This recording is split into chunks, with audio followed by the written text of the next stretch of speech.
Hi y'all, good morning. It is sunrise and it is time to catch some fish, so I hope you're ready to go. We're gonna try to catch us some carp today. If we're lucky, we might get a buffalo or two. If we're unlucky, we'll probably catch some channel cats and some turtles, but either way, we're gonna catch some stuff and we're gonna have some fun. I'm in a backwater creek today. This is one of my favorite creeks to fish because it's been so productive and so consistent on not only carp and buffalo, but quality of those fish as well. And right there was something right there in front of us just come up and hit the water surface. So anyway, y'all, we're gonna get some baits on here and get after it. Gonna be using a new combination of baits today and a new rig today that we're gonna try out. So we got a lot of stuff going on here. Now I'm gonna put y'all in the chest. Hold on, let me hook up my battery pack too. That will probably help our calls here. Yep, that'll help us fish together a little longer. Unprepared out here first thing. It's still early, y'all. I'm struggling to wake up here, but we hook into something big, I'll wake up real quick. So let me kind of go over the baits here today before we kind of get going. So if you're a regular viewer of my channel and been coming with me on these trips, you know I've become a big fan of worms for both carp and buffalo. I seem to be getting a lot of fish on those. But to pack bait, we've been playing around with different combinations lately. So what I've got here today, this is soybean meal for the main ingredient. I've got some golden sweet corn and some cream style corn mixed in that as well, along with some strawberry jello. So that part we've kind of used before and had good success. One thing though that I have added today is some bananas. One of the viewers, Pigs and Apples, he is a regular viewer of my channel. He mentioned mixing in some bananas to make this soybean meal kind of bind a little better, kind of pack a little better, because it's been a challenge to keep this stuff on the feeders during the cast, because it's just a different consistency than the breadcrumbs. The other thing we're going to try today is I picked us up a loaf of bread, and we're going to put some little dough balls on a different kind of rig. I'll show you, this is going to be the rig right here we'll use for our pack bait. This is just a method feeder from Amazon. It's Amazon special there. There's a link down in the video description if you want to pick some of these up. They're super cheap and easy to rig up. Just coil and wire. You pack the pack bait around it. I've got that feeder there between a couple swivels so that it stays close to the hook. And for the hook, I've got just a number 6 size hook, ESP brand hook there with a hair rig, and it's got a couple pieces of plastic corn. We'll put us a worm on the hook there of these method feeder rigs. Now over here, this is going to be the rig we're going to play with today. Oftentimes when I've been back here, I'm wasting time here. Let me do this first. I'll show you that rig in a second here and explain all that, but I want to go ahead and get some lines in the water here. Hell, we're 3 minutes in here. I've been flapping my daggone gums the whole time. Y'all just tap me on the shoulder and say, Justin, get after it, buddy. It's time. We're wasting daylight here, folks. We gotta get on the move.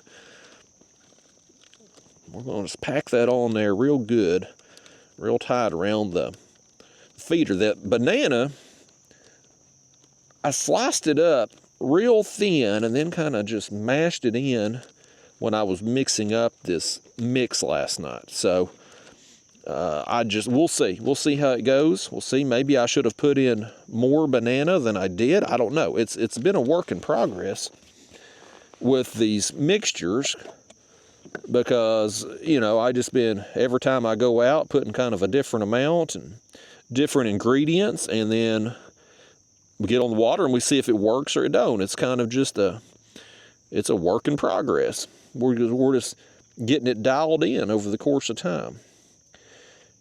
And I've got some little red worms here we'll stick on that hook. So we've got a combination of stuff here, basically, and them carp, buffalo, and unfortunately channel cats and turtles, they'll all be drawn into that chum pile. And they've got just the breadcrumb, the soybean meal, the jello, the corn. Like, they've got a lot of stuff to put out scent, to put out something to eat, and then they get that hook which has two options for them, the worm and the corn, the fake corn that looks just like the corn that's out there in the chum pile. And well, we end up getting a bite. So we're gonna pack this one on again. This will be the same rig right here. This is gonna be the same setup. This has worked really well. It's, you know, it's kind of tried and true at this point. We've got confidence in it. I've got confidence in it anyway.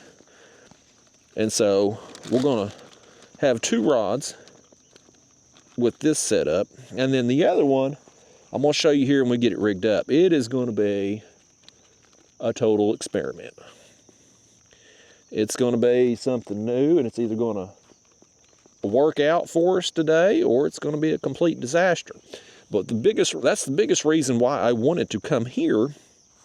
I've hit this creek several times this spring and summer. And, you know, I know from fishing it here this year and in years past, it's a very consistent creek. There's a good population of carp in here, at least. The buffaloes seem to kind of be hit or miss, but the carp in this creek are very consistent. Like, they're always here and around. I don't come to this creek and get skunked. So when you're trying something new, whether it's a new bait or a new rig or both, like we're going to be doing today, I feel like it's a good idea to kind of come to an area where you know there are fish. That way, if the rig don't work out, you know it's because of the rig and the bait, and not just because there wasn't any fish there. So I'm gonna get this one cast out. We're just gonna kind of fan cast. Look right here, look right here. Oh man, we're hooked up already, man. We're hooked up already. I can't even get the second line out. We're already hooked up. Oh man, he went right toward that other line. Turn, buddy. Come back to the, oh, come on. Okay, I don't think he got in that other line. How about that, folks? I saw that one splash out there when I was doing the intro. I don't know what this is yet. I know he's coming right at us full force. Oh, he is. He went over that line. Oh, man. What have we done here? Okay. Let me hold that rod between my legs here since y'all won't get it for me. If y'all's a friend, you'd have helped me out right there. Oh, that's a daggone cat, man. That's a blue cat. That ain't what we after today. At least it's a blue and not a channel, though. Okay. Hey, that counts at least. Channel cats don't count, but a blue does. So we got us fish number one. Right, quick, fast, and in a hurry. Let me tighten up that other line right there. I'm gonna, that way it's good setting there right quick while we fool with this one. Yeah, that's a larger dink size blue kitty here. Not the target species, but hey, nice to get some excitement first thing, get me woke up. By gosh, I was ready to sleep in today. Just some days it's like that, folks. Here's what we're gonna do on this fish. Blue kitty, you ain't getting your camera time today, buddy. I'm gonna try to unhook you right here in the water, and I wanna get that other line out. And I guess we're gonna be rebaiting this in here too. There he goes, y'all. Tell him goodbye, tell him he missed out. If he had bit 10 minutes later, once we get everything out, I'd have given him some camera time. But we're busy. We got stuff going on here. We're burning daylight. Look at this. He got my hair rig all tangled up on there, didn't he? I think he did that on purpose. I think that fish did it on purpose just because he didn't get his way. Well, let's do that again. That didn't take long, buddy. That did not take long. That's exciting nonetheless. I love seeing them rods go down. I love hearing that drag pull. I keep my drag loose when I'm carp fishing just because of the initial run that they make. It's so hard when they hit, and if it's too tight, they'll pull off. Oftentimes, they'll pull that hook right out their mouth. And so I leave it kind of loose and then tighten it up as the fight goes on. And so them initial runs, like that drag's peeling, and then, boy, it's exciting. At least it is to me. If it ain't exciting to you, you might want to find you a different video to watch, because I don't know if it's going to get any better. Yeah. If that don't tickle your fancy, then I ain't got much else to offer you. Put us another worm on. And then maybe we'll get our other rig out here and do our little experiment today.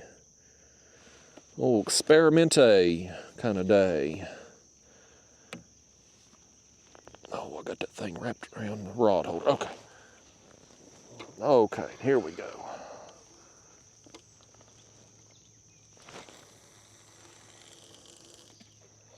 All right, put that back out. Let's loosen our drag again. And put that back in the rod holder. Okay, now let's show you what we're going to play around with today. Now, I think during that fight, I got it all. Well, now I just wrapped it around that rod, didn't I? I had it wrapped around the other rod. Dadgummit, I can't take y'all anywhere. Look what yous have done now. That right there is all your fault, folks. Every bit of it's your fault. You done tied a daggone knot in this thing around the rod tip. How the hell did you do that? Let me see what yous have done, and there, okay, there we go. I got it. Luckily for you, I'm a professional here at getting tangles undone. I've had a few of them in my day. None of them's ever been my fault, but fishing with y'all, it'll get you some practice, that's for sure. Okay, so let me show you what I've done here on this. We still got a method feeder, so we're still going to have a little chum pile down there. But if you notice, my leader is significantly longer. On the normal method feeders, I like the leader shorter. That way your hook and your hooked bait is close to the chum pile, wherever it settles at on the bottom. This one, we're wanting to do something a little different. So I want my chum pile down here. I got a float up here. I want this thing floating up toward the surface. And hopefully it's going to be near the surface. And the reason I want to do that is because oftentimes, like that first fish we saw during my little intro piece here, come up and hit the surface. And it's not uncommon to see carp, especially first thing in the morning right here, carp and buffalo both, up feeding on the surface, like coming up and splashing the water and stuff. And so I wanted something up there in the water column for them in that situation. And I thought about just throwing out like a float rig, casting it out there. Well, if you do that, the wind and whatnot's going to blow it all over the place. You're not going to be able to control it and keep it where you want it. So then I thought, well, we'll just make like a Santee rig here like you would with catfishing. Except for our sinker, we'll have a feeder. And this will float up, and we'll have the whatever we have on the hook here, which today we're going to have a little dough ball. We'll have it sitting there off the bottom. And it'll actually be close because this water's so shallow. You're looking 3-4 feet here. This will be just right under the surface. So yeah, we're gonna try it. It may be totally stupid. It may not work out. You know, some of you may chime in the comment box and be like, well, you know, Justin, that's idiotic. Why did you do that? But I don't know what I don't know. I think that's a Yogi Berra type saying. And we're gonna try it and see. And if it works, great. And if it don't, well, we know not to do it again. But the time and place to try it, I feel like, is in this creek, because I've done so well here that I know there's going to be fish here. And again, if we're trying something new, a new bait, a new rig, whatever, it's best to do such a thing where you know there's fish. That way, if it don't work out, you know it ain't because of the lack of fish there. You know, it's just it's literally it's a problem with your rig or your setup. I'm just gonna rub this cheap old bread here between my hands and try to get it in a tighter ball. The reason I'm wanting to do bread, when I was a younger kid, one of the things I used to do, it's still a little bigger than I would like. Let me take about half that off. One of the things I would do as a kid would be go and sit on the dock at the park and bluegill fish. And one of the baits I used for bluegill all the time was bread. What people would do back in the day, this is frowned upon now, you can't do this anymore, they scold you for it. Now they want you to buy duck food at 25 cents, 50 cents a scoop. But used to, when I was a kid, well, that's still awful big. Let me take about half that off. When I was a kid, you go over there and feed the ducks at the park, right? You get a loaf of bread like I got here today, and your mama would take you over there. And them ducks would see you walking on that dock with a loaf of bread, and here they'd come. And they'd come up just a honking, you know, and you'd sit there and you'd feed them ducks. Well, one of the things I noticed was when them ducks was eating, there'd be breadcrumbs falling in the water there. Bluegill would be coming up eating them pieces of bread, the crumbs. And so I started fishing with dough balls. I'd get me some just little tiny dough balls, put it on a cricket hook. I'd make it out of bread, you know, just roll them up real tiny, put them on a cricket hook, and the bluegill would eat the daggone bread. Well, I wasn't specifically carp fishing back then. You know, I was going after the bluegill. But it wasn't uncommon to get a carp on the dough ball that I would have just on a hook right there under a float, fishing right there around the dock. And so that's what I want to try out here today with this, is create a little dough ball with a float and see what happens. Now, I don't know how long this is going to last on the hook. It feels like it's on there pretty good. I don't know. I don't know how long that's going to hold up there for us.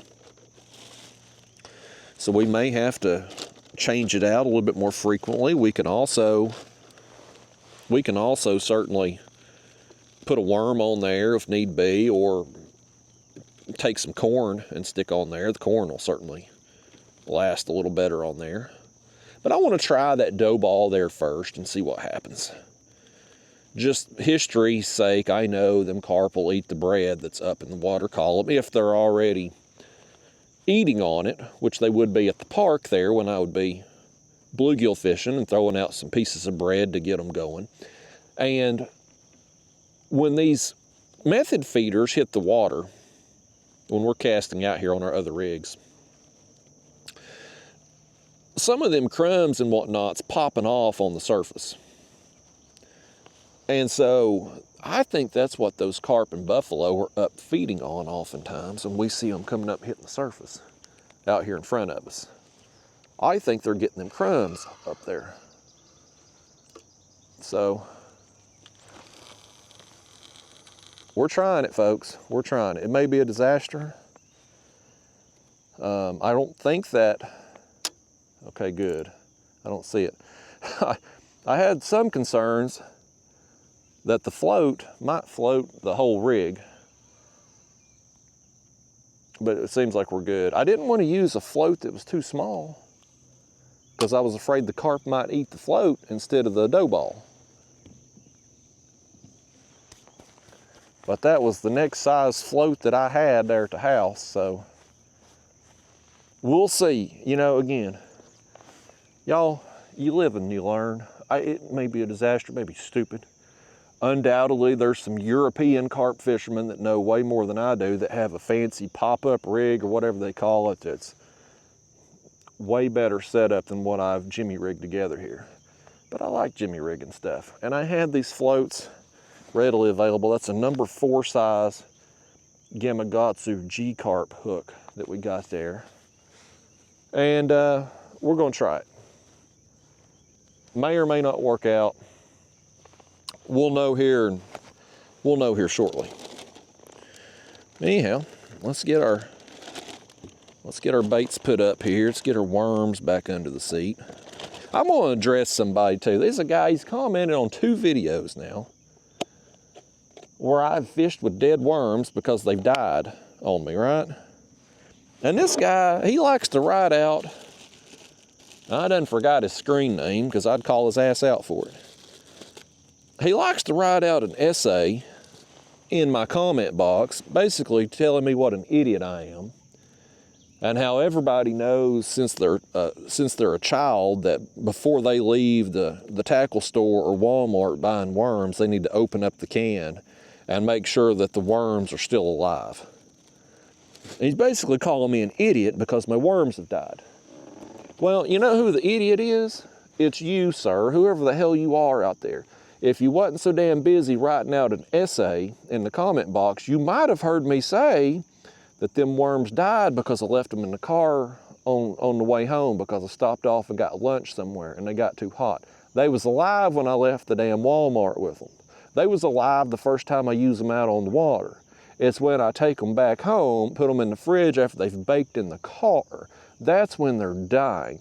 And it don't matter if they die, because how many fish and how many big fish have I caught now on dead worms, dead rotting worms. Look right here, we're gonna catch another one on a live worm.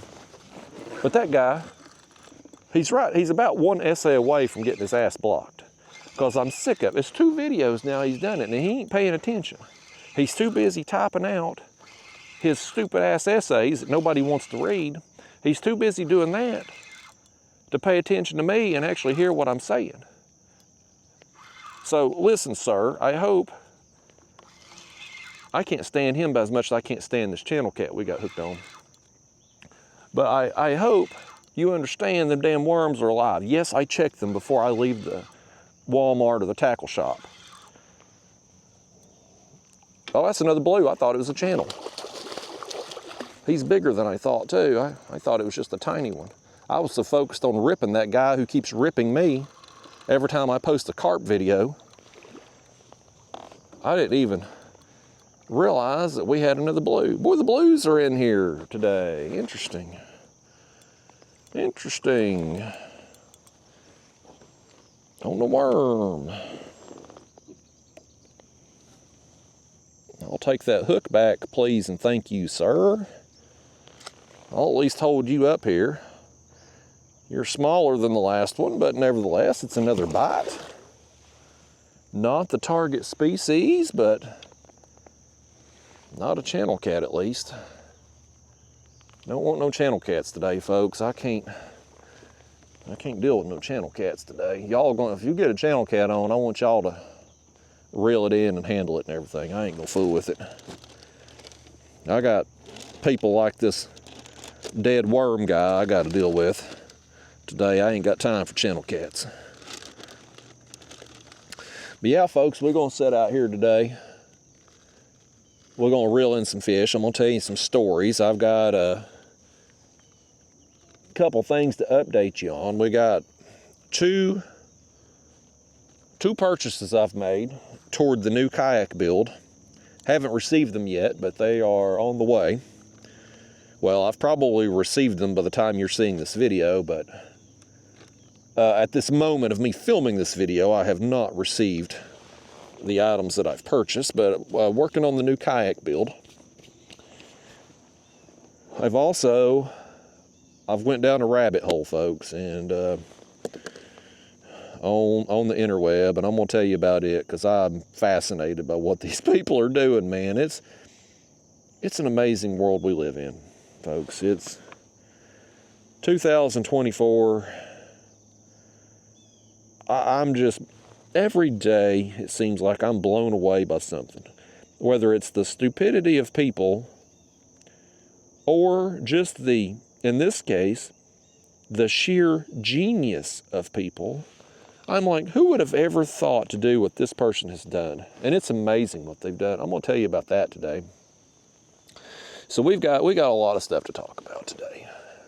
Most importantly is having some fun and catching fish, but we got stuff to discuss.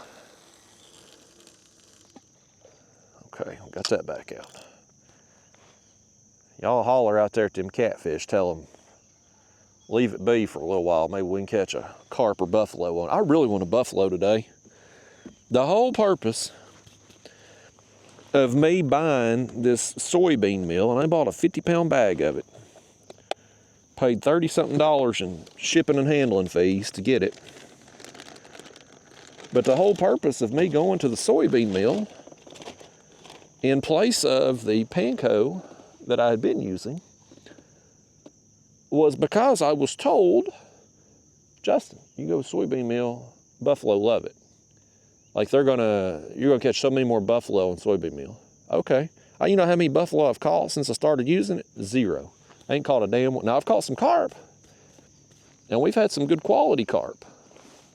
It seems like I've had, and it may be just a time of year thing, but my recent carp trips, I've gotten less numbers of fish, but better quality fish. But 0 buffalo, which is the purpose of using the soybean meal, which I find more difficult to work with. It just don't pack as well. Now my mixture today, it seems to be, it seems to be packing a little better on the feeders today. So far, the casts we've made, I've not thrown off half the mix in the cast, so that's encouraging. The first couple attempts at it was very dry, and so I was flinging it off the feeders. I just didn't have it mixed appropriately. Today seems to be a little better.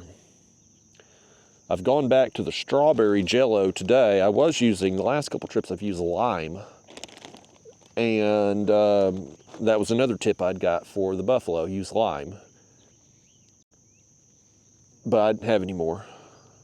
And so we went with strawberry because that's what I had. But I've had all kinds of tips in the comment box for buffalo. People tell me soybean meal, lime jello, pineapple, yada, yada, yada. None, I think it's just a matter. Right there was a surface disturbance right out there. Oh, something's busting shad right there. I guess that wasn't a carp. Might have been another catfish or something.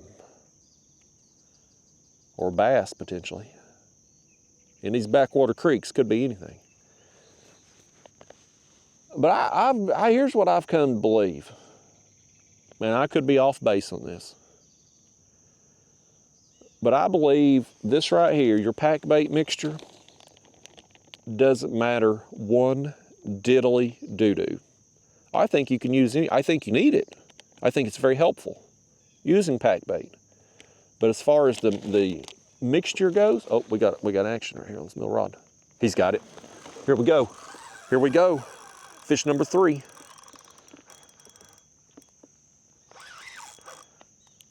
I don't know what this is. It don't seem like a carp. It ain't making that run. Do we have another cat potentially? It's not a carp, I don't believe, and it ain't a turtle. I'm gonna lean toward cat.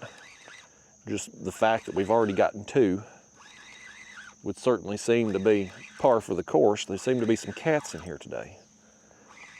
We'll see here in a second. Tighten up that line since he's wanting to run over here under it. What do we got? No! That is a carp. He just did not and is not fighting like a carp. Well, ain't that a surprise right there? What an odd fight for a carp. Even to this moment, he's not acting like a carp. Huh. I guess he's wore out. This fish right here, he's had a long night, I reckon. It ain't a bad fish, I'll tell you that. It's, for as weak a fight as it is, it ain't bad. We got him. We got him in the net here. That ain't a bad fish, folks, for, oh, he's busted a hole in my net, look at that. He's got his head through there. I'm gonna have to get us a new net, my Walmart special net here. I reckon it's lasted about 2 years now. We've got a hole in it. Daggone. I think I give about $18 for this net, so I reckon we got our money's worth out of it for a couple years use. Oh, Lord, fish. Easy now. Boy, I unhooked him, he's going crazy on us. That's as hard as he's fought. He's done knocked my pole loose and everything. Lord Almighty. One of them come loose. Let me see if I can hold this fish up. Lord, he's flung me wipings off there. He had water all over you, his faces and everything. Lord Almighty. Hey, that's another bite though, folks. We're catching some fish right here first thing. Oh, oh. Hold on, fish. We got one on this rod. You just flop around there and act like a fool in the floor of that thing, in the floor of that kayak, buddy. If you're gonna act like that, you need to calm down. He saved all his energy he got in here. It's a sabotage. And he's like a daggone kamikaze carp. It's a kamikaze mission. He saved all his energy and now he's trying to wreck this place. You better wreck this kayak while you can, fish, because we're about to be moving on from it. We're gonna have us a new one here before long. Let's see what this is. This was a nicer run here. That's another cat. This is another, I think it's a blue. Well, ain't that something? Okay. Let's set him there. I'm gonna put y'all back in the front seat. I was gonna try to hold this fish up a minute. He don't want to be held up, apparently. I can't get y'all situated. There you go. Look like you still got some water on the lens there. You fish. What have you done to my net? Did you just make that hole even worse? I don't know what he's done. This fish is out of control, y'all. He's got his fin all tied up in the net here. Hang on a second. Y'all just admire my kayak catfish hat there. Available at catfishsumo.com. Admire that while I deal with this fish. This is probably what tore my net initially to begin with. These daggone carp fins getting all tied up in it. Goodness gracious, I can't get that thing out. I thought maybe if I just lift it up, he's all wrapped up so tight in it, the way he acted a fool.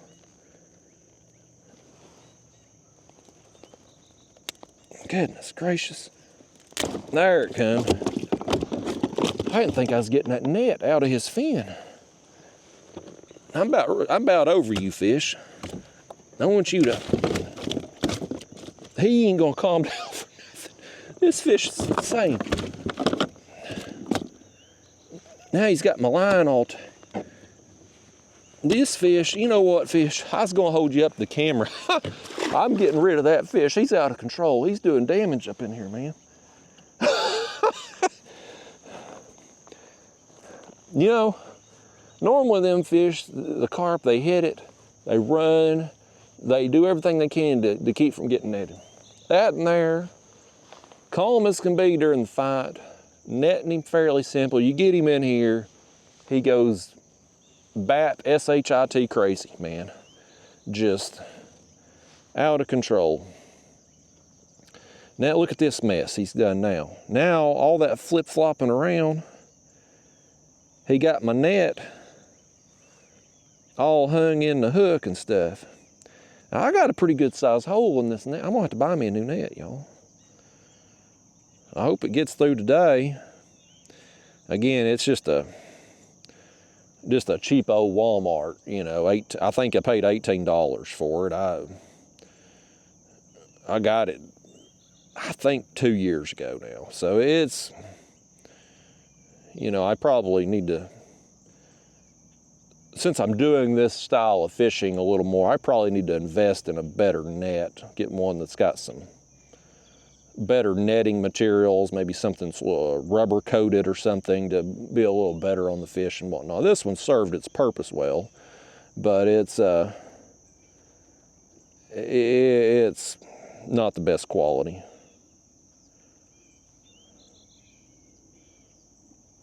I gotta work this daggone corn back through the net. It's like a man, there we go. I swear these fish, they're just rude this morning. They got a bad attitude. You'd think it'd make them fight a little harder, but I wish they'd do it outside the kayak. Let's get this out of the way. We ain't gonna use that net on this blue cat over here. Here's what I do want to do before we land him.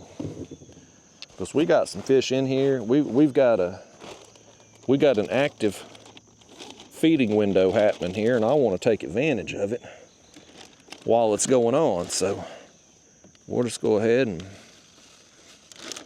get this one cast back out, and then we'll land our blue cat over here. I guess this banana that I've mixed up in here is kind of helping this stuff bind a little better, because it seems to be packing a little easier on there. So shout out to Pigs and Apples. That's the screen name. Pigs and Apples is a regular viewer. Comments all the time. Always comments something positive. Unlike the other fella there that just wants to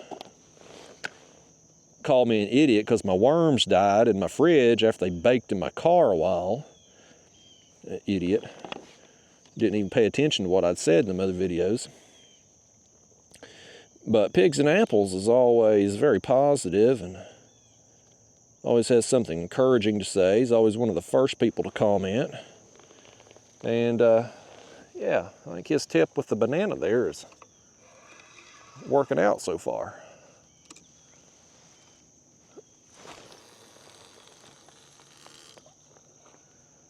All right.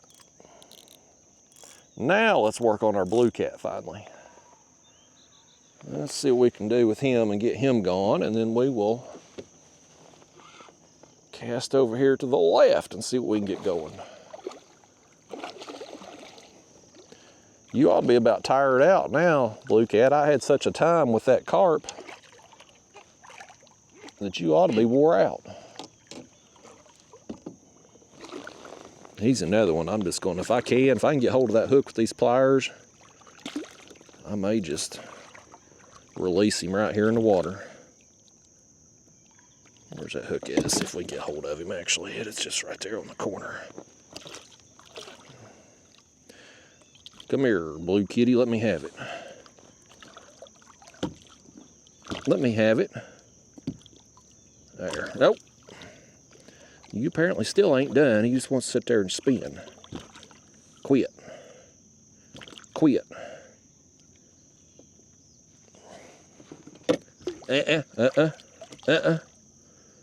He didn't tire himself out. Oh, that's a dink. Oh, dink-sized blue cat. Got him a worm this morning.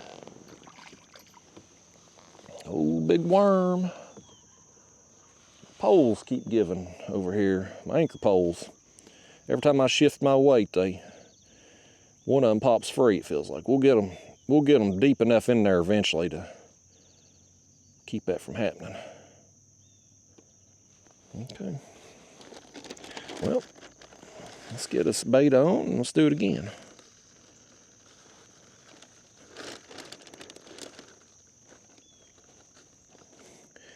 Just gonna pack that on there. Every time we cast out, we're putting more scent in the water over there, folks, every time. It's just adding to the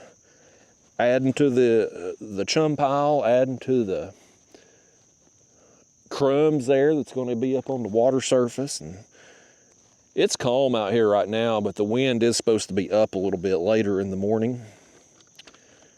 At least that's what the forecast said. And so that'll get the water kind of, whichever direction it blows, it'll spread that scent. We don't have any flow in this creek, so there's no current flow going to disperse anything for us, but the wind, if it does get going, will move some scent around for us and get us, hopefully attract some other fish in. But I think these fish, I think they just kind of work around in these creeks and stuff periodically throughout the day, and if you got baits there when they come through, you're going to catch them.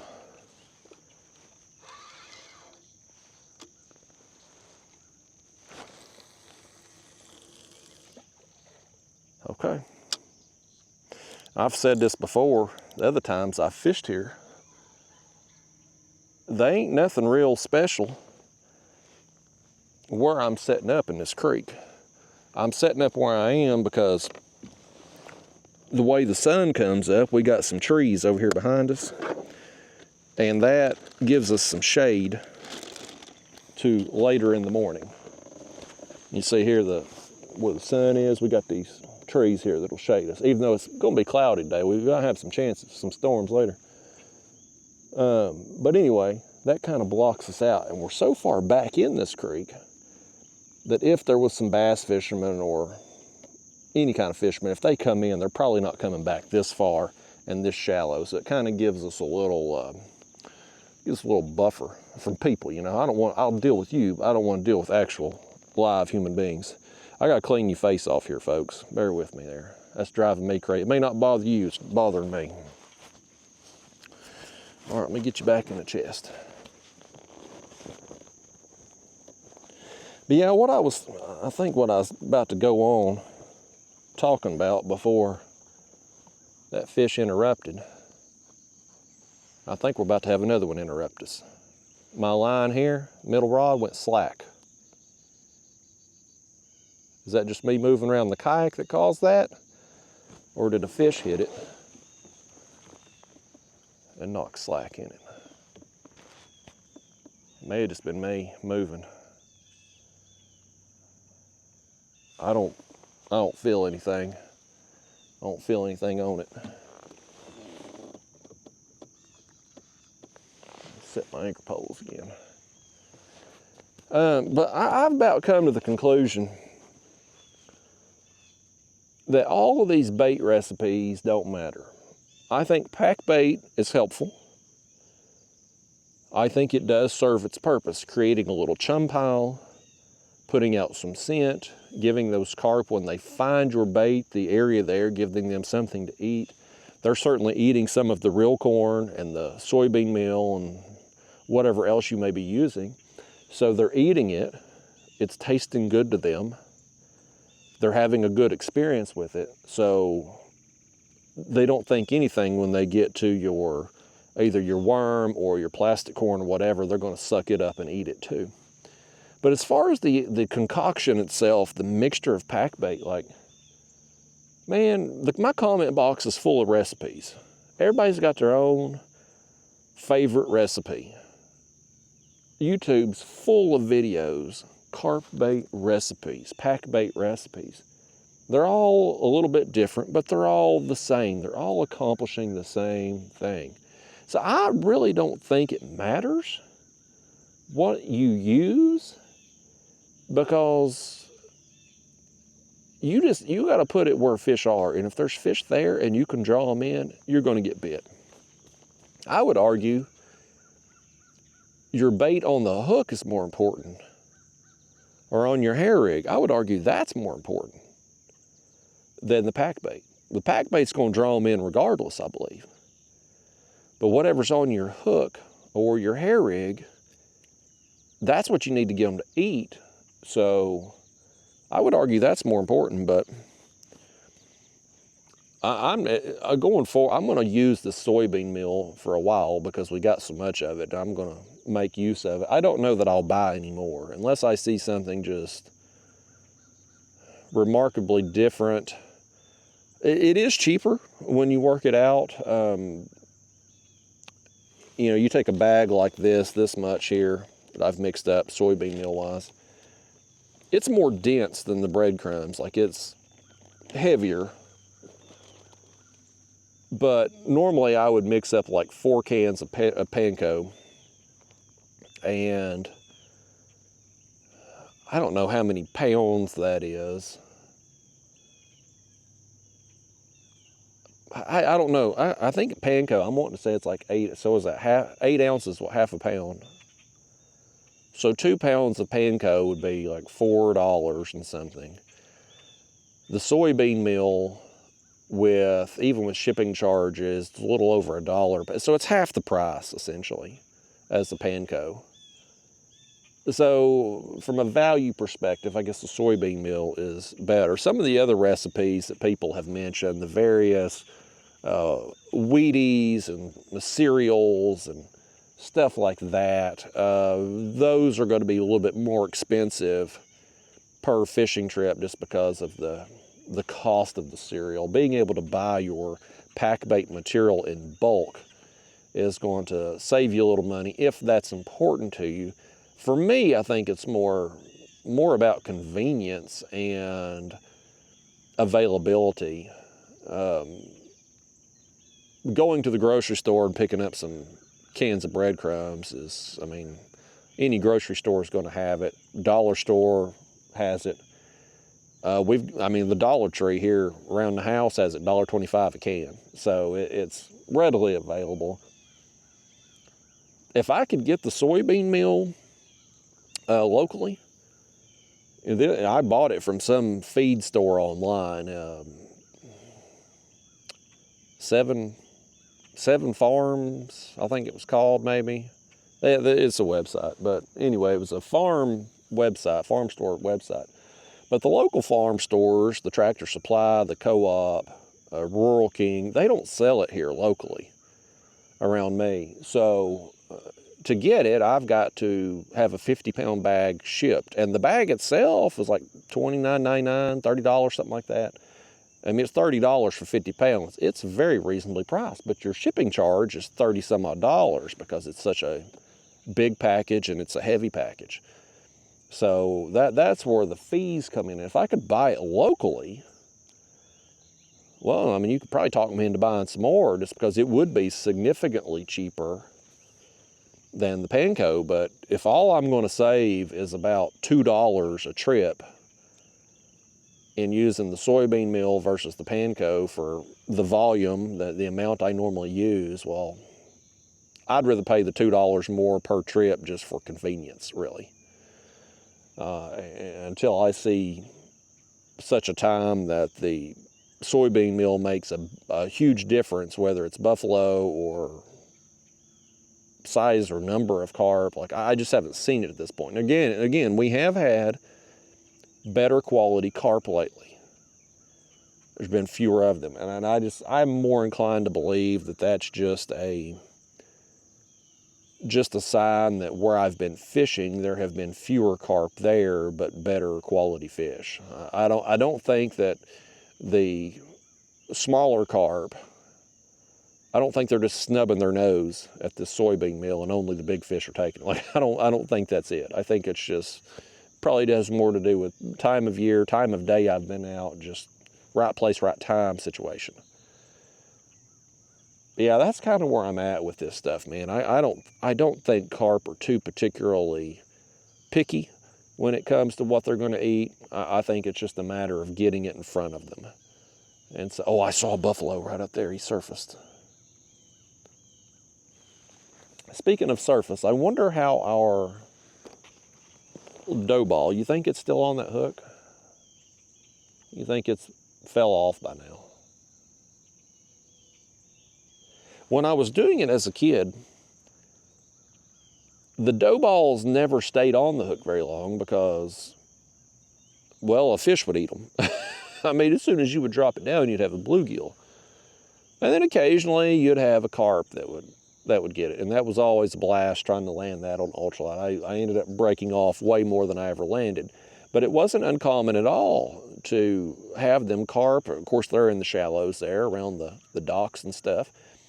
And you would get all them crumbs in the water, because what I would do to get them bluegill going, I'd take me a piece of bread and I'd just rub it between my hands over the side of the dock, and all them crumbs would be in the water, and then bluegill, you'd see them just coming up. They'd just be swarming. And then I'd take them just a little tiny piece, just a little tiny bread ball, and put it on a little number 6, number 8 size cricket hook under a float, drop it down, boom. And you'd sit there and you'd catch every bluegill on that dock. It was a good time. And again, you just occasionally you'd hook a carp. So I wanted to replicate that today, try to anyway, with maybe a little, just a smidge bigger bread ball and a float rig, kind of keep it more near the surface. But I don't know how long they're going to stay on the hook. There was another buffalo over there, I saw him. There are some buffalo in here today, folks. They're in here. Now, the last trip out, I saw a buffalo. I either saw 3 buffalo or I saw the same buffalo 3 times. I never caught him. I could not get him to eat. And I had the pineapple, I had the lime jello, I had the soybean meal, I had everything those buffalo allegedly want, according to the people in my comment box. Couldn't tempt him, or them, depending on how many were there. I doubt they were, even if that was the same one that I saw 3 times that day, I doubt he was alone. He probably had some friends and family with him. Still couldn't get him to eat. Caught some carp though, thankfully, and some catfish, but yeah. Buffalo are a mysterious fish to me. There was another carp that splashed right there. We've got some carp here in this area. They are in this creek. They're back here. We're going to catch some today. We're going to have us a good day out here. But I wanted to come back here again. This creek. Why is this one more productive than some of the others I go to? I don't know. I don't know what's special about it. I mean, it's a fairly large creek, and I don't have any flow. It tapers very slowly. Back here, you can see back here on the land, it's dirt shallow back there. And slowly tapers off. You get 2 feet, 3 feet, 4 feet here. You go farther this way, you'll get out 5, 6 feet. Down there where you see the end of the land, the creek turns to the left. And down there, it's 8, 9, 10 feet deep there to turn. But it's just slow taper all the way down. It's wide through here, but there's always a ton of carp here. You always see shad flipping in here, like there's always a ton of bait fish.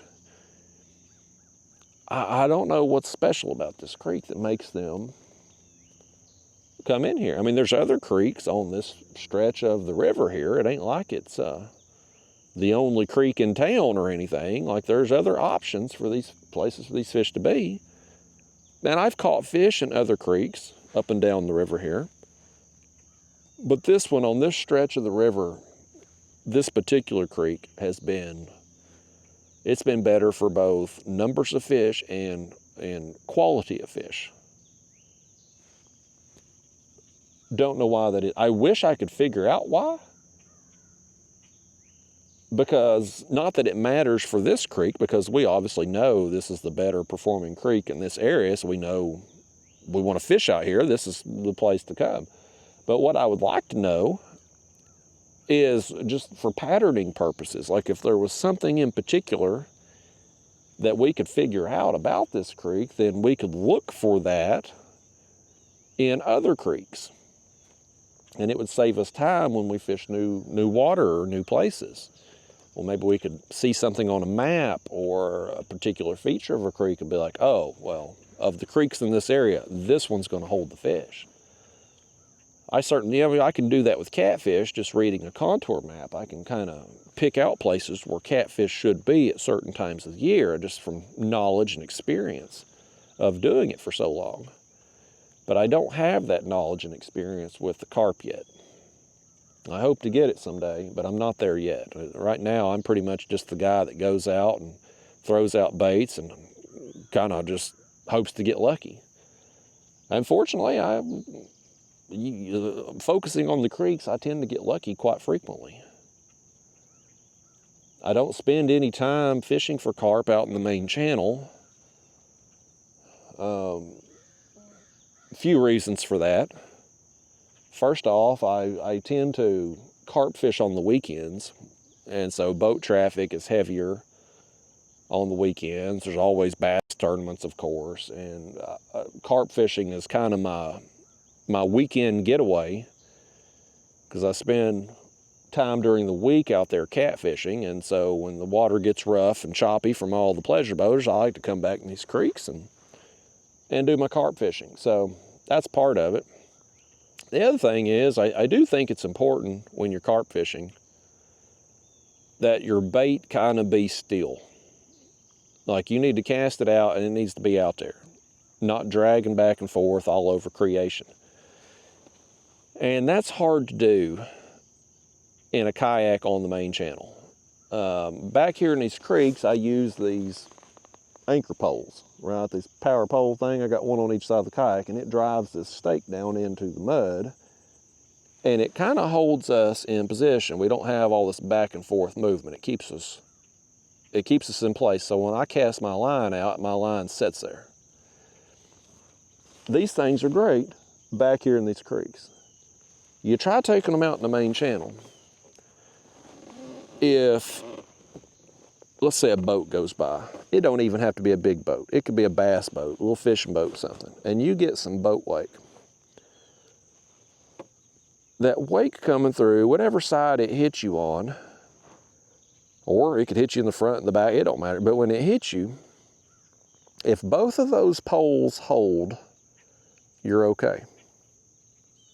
What sometimes happens, though, is you will have one of these poles pop free. As that water bounces up and down, one of them poles will come through. It'll come free.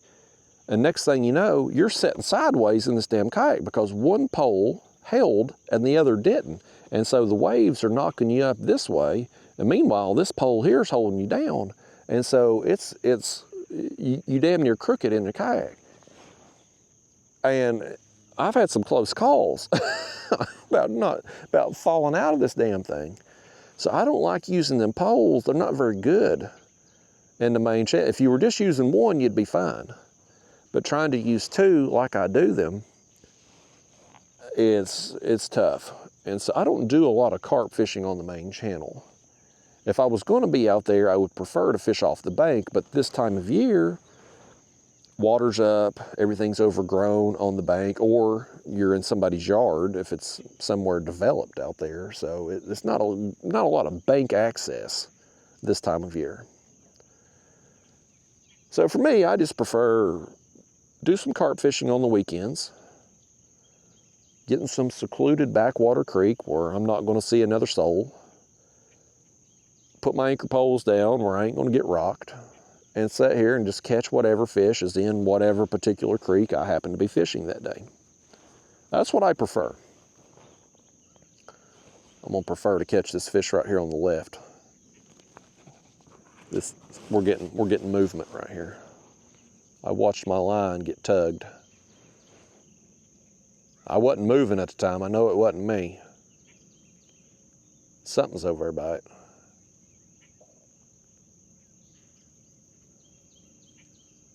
I think he's probably in that chum pile eating. I wasn't moving at the time, and the wind's not blowing. So that line didn't move on its own.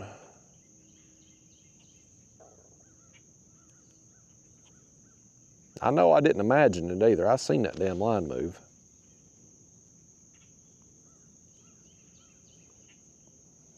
That fella that's been on my ass about the worms thinking I bought them dead at the Walmart. He's probably typing an essay right now about me not seeing nothing with that line moving, how I'm making that up or something. I bet you he's 3 paragraphs into that essay. I swear I don't understand people, man. Big splash over there. I wasn't looking that way, but that was a big splash.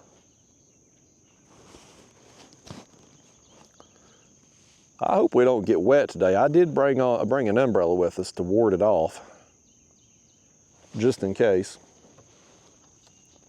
Let me get me a big swig here. I'm gonna start telling you some fascinating stuff. What do you want to hear first? Do you want to hear about the kayak build? Or do you want to hear about the best damn thing on the internet right now? We're gonna talk about both today. I'm gonna catch a fish here first. I swear he's on that left rod.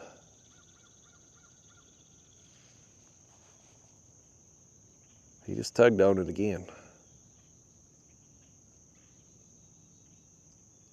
That fish don't want me telling you some stories today.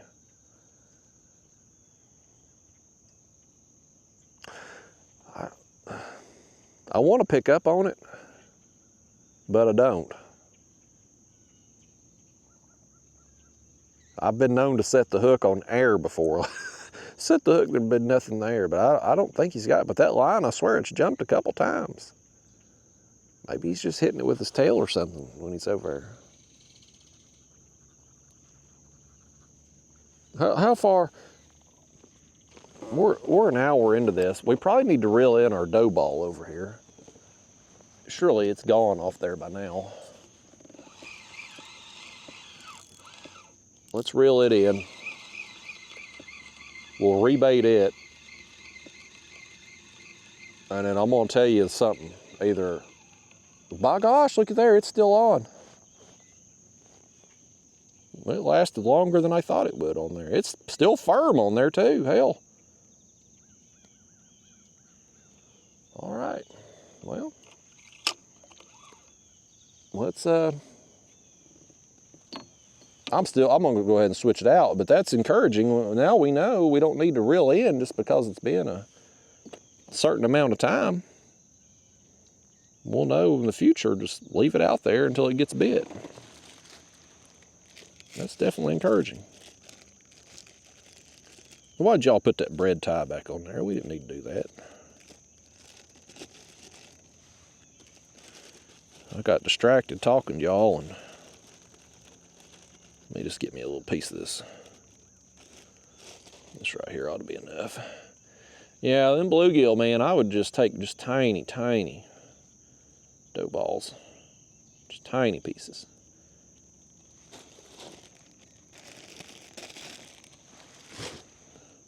Today we're going to use a little bit bigger, obviously, fishing for the carp, and obviously I want more scent out there too as the materials from the bread leach out. I can't believe it stayed on the hook that long. That's very encouraging.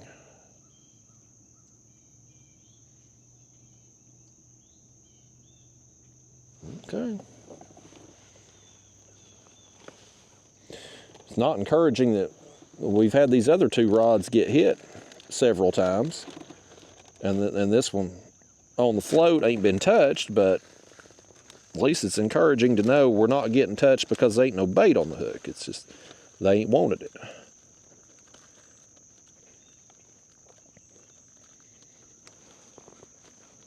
We might try a worm on that at some point in time, see if they'll eat it up a little higher in the water column.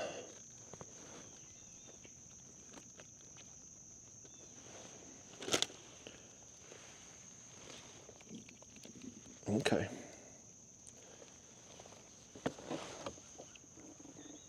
Casting this is a bit of a challenge because I've got that longer leader. I didn't know how really, what depth to, or what length to make that leader. I wanted it to be up near, kind of near the surface.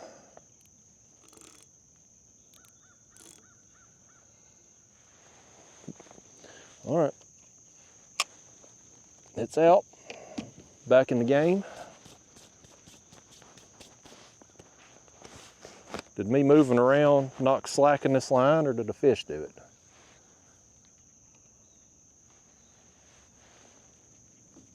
I guess I did it when I moved around.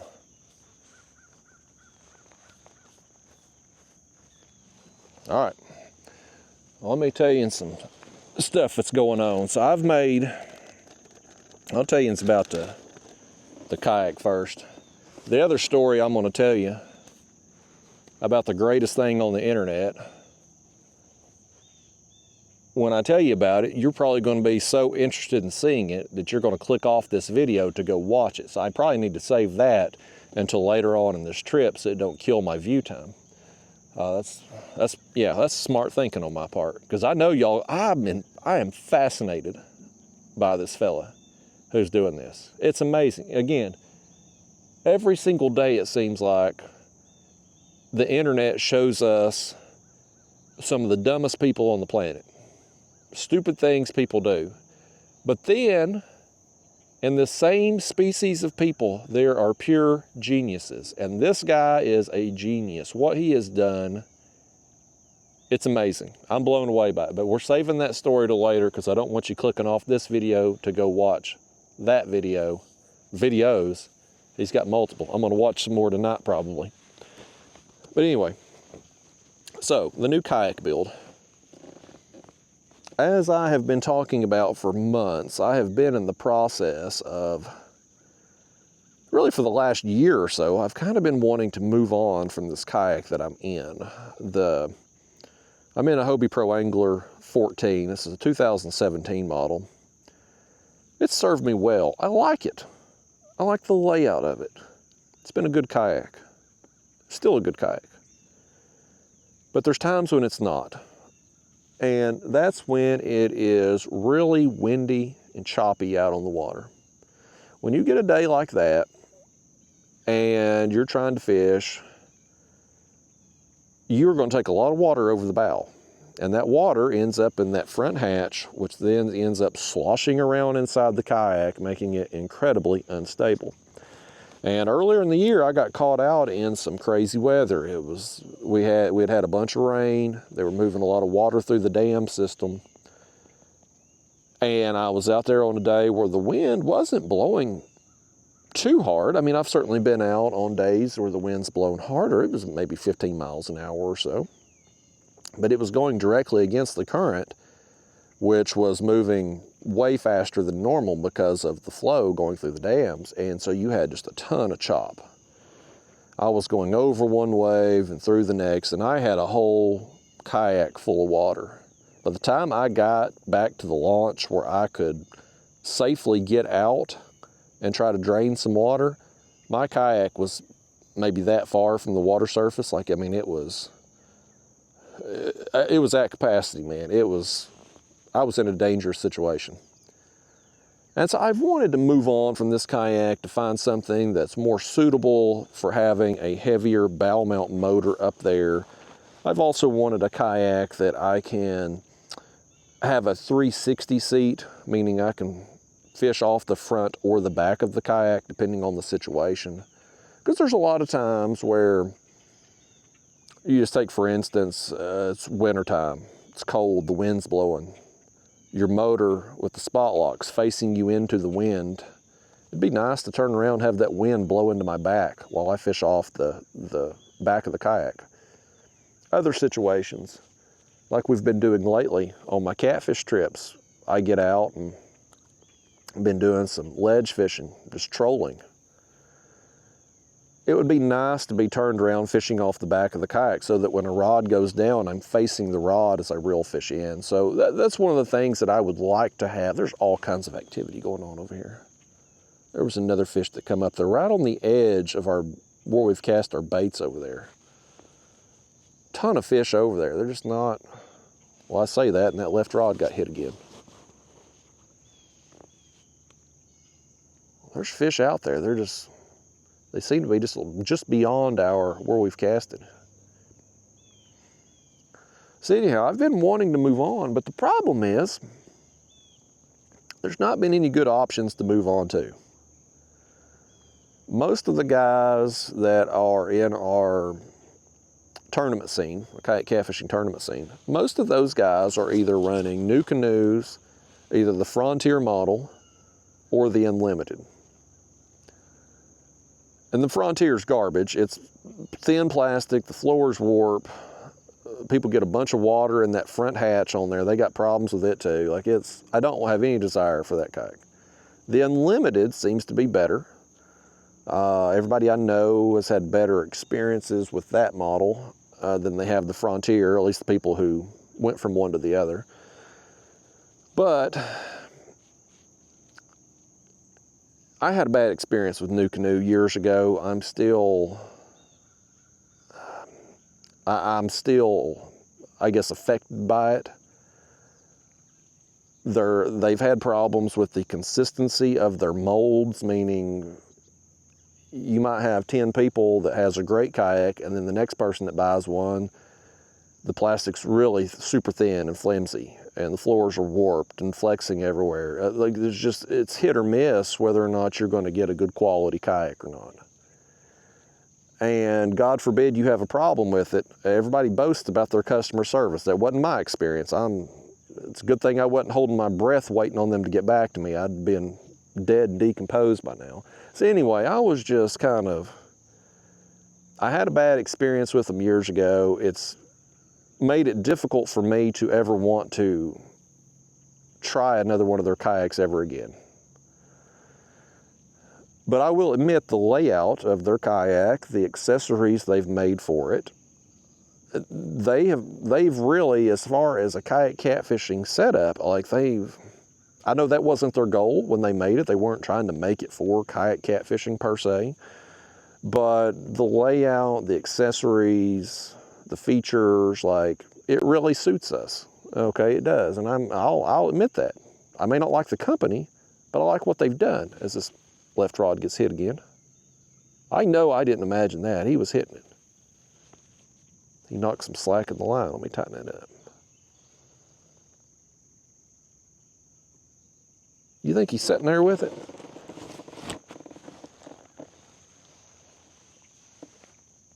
I think maybe he's coming at us. He's got it. He's got it. Watch this. There he goes. There he goes. He had hit it and knocked slack in it and come at us. Could this be one of our buffalo? You know how they are sometimes, like they seem to kind of eat the bait and sit there, or I've had them buffalo before where they'll just kind of knock slack in the line and sit there. We'll see. We've seen some buffalo out here. They're in the area. I've seen them come up and surface. I hope it's a buffalo. It would tickle me fancy. It has been a long time since I've caught a buffalo, folks. Ever since I started using this daggone soybean meal, I can't buy one. The bait that was supposed to help me catch them has prevented me. I won't say it's prevented me, but I just haven't got any since I started using it.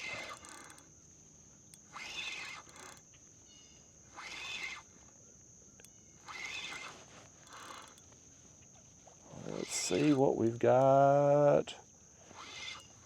Oh, we ain't gonna know, because I just pulled it out of his mouth. I got the quick release on him. We ain't gonna know, unless y'all seen it. I didn't get a look at it. Daggone. I yanked that thing plumb out of his mouth. Guess I got a little too rough with him. Y'all botched that. It sure wasn't me that done it. I ain't gonna take the blame for that. I'm gonna put that on y'all. It was your turn to catch a fish anyway.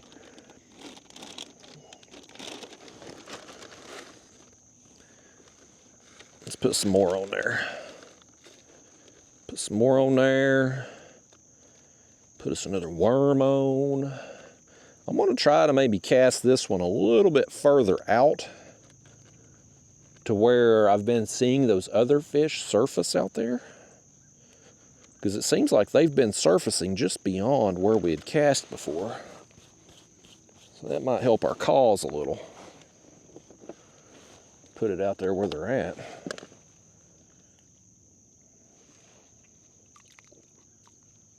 Okay. I went with the red worms this time over the night crawlers. They're a little bit smaller, but you apparently get 30. I don't know if they're counting out each individual worm or not, but you apparently get 30 in a tub. Versus the night crawlers, you only get, I think it's 12 or 18. I haven't noticed that the fish really care what kind of worm it is. It just seems to be nice to have a worm out there. All right, let's see where we can cast this. All right, let's see what that'll do.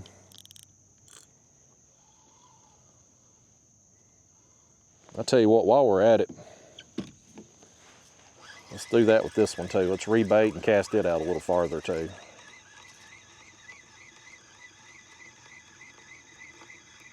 I don't know that we needed to, but it's been a while, I feel like. Yeah, our worm's gone. Y'all let a fish steal our worm off there and you didn't even tell me about it.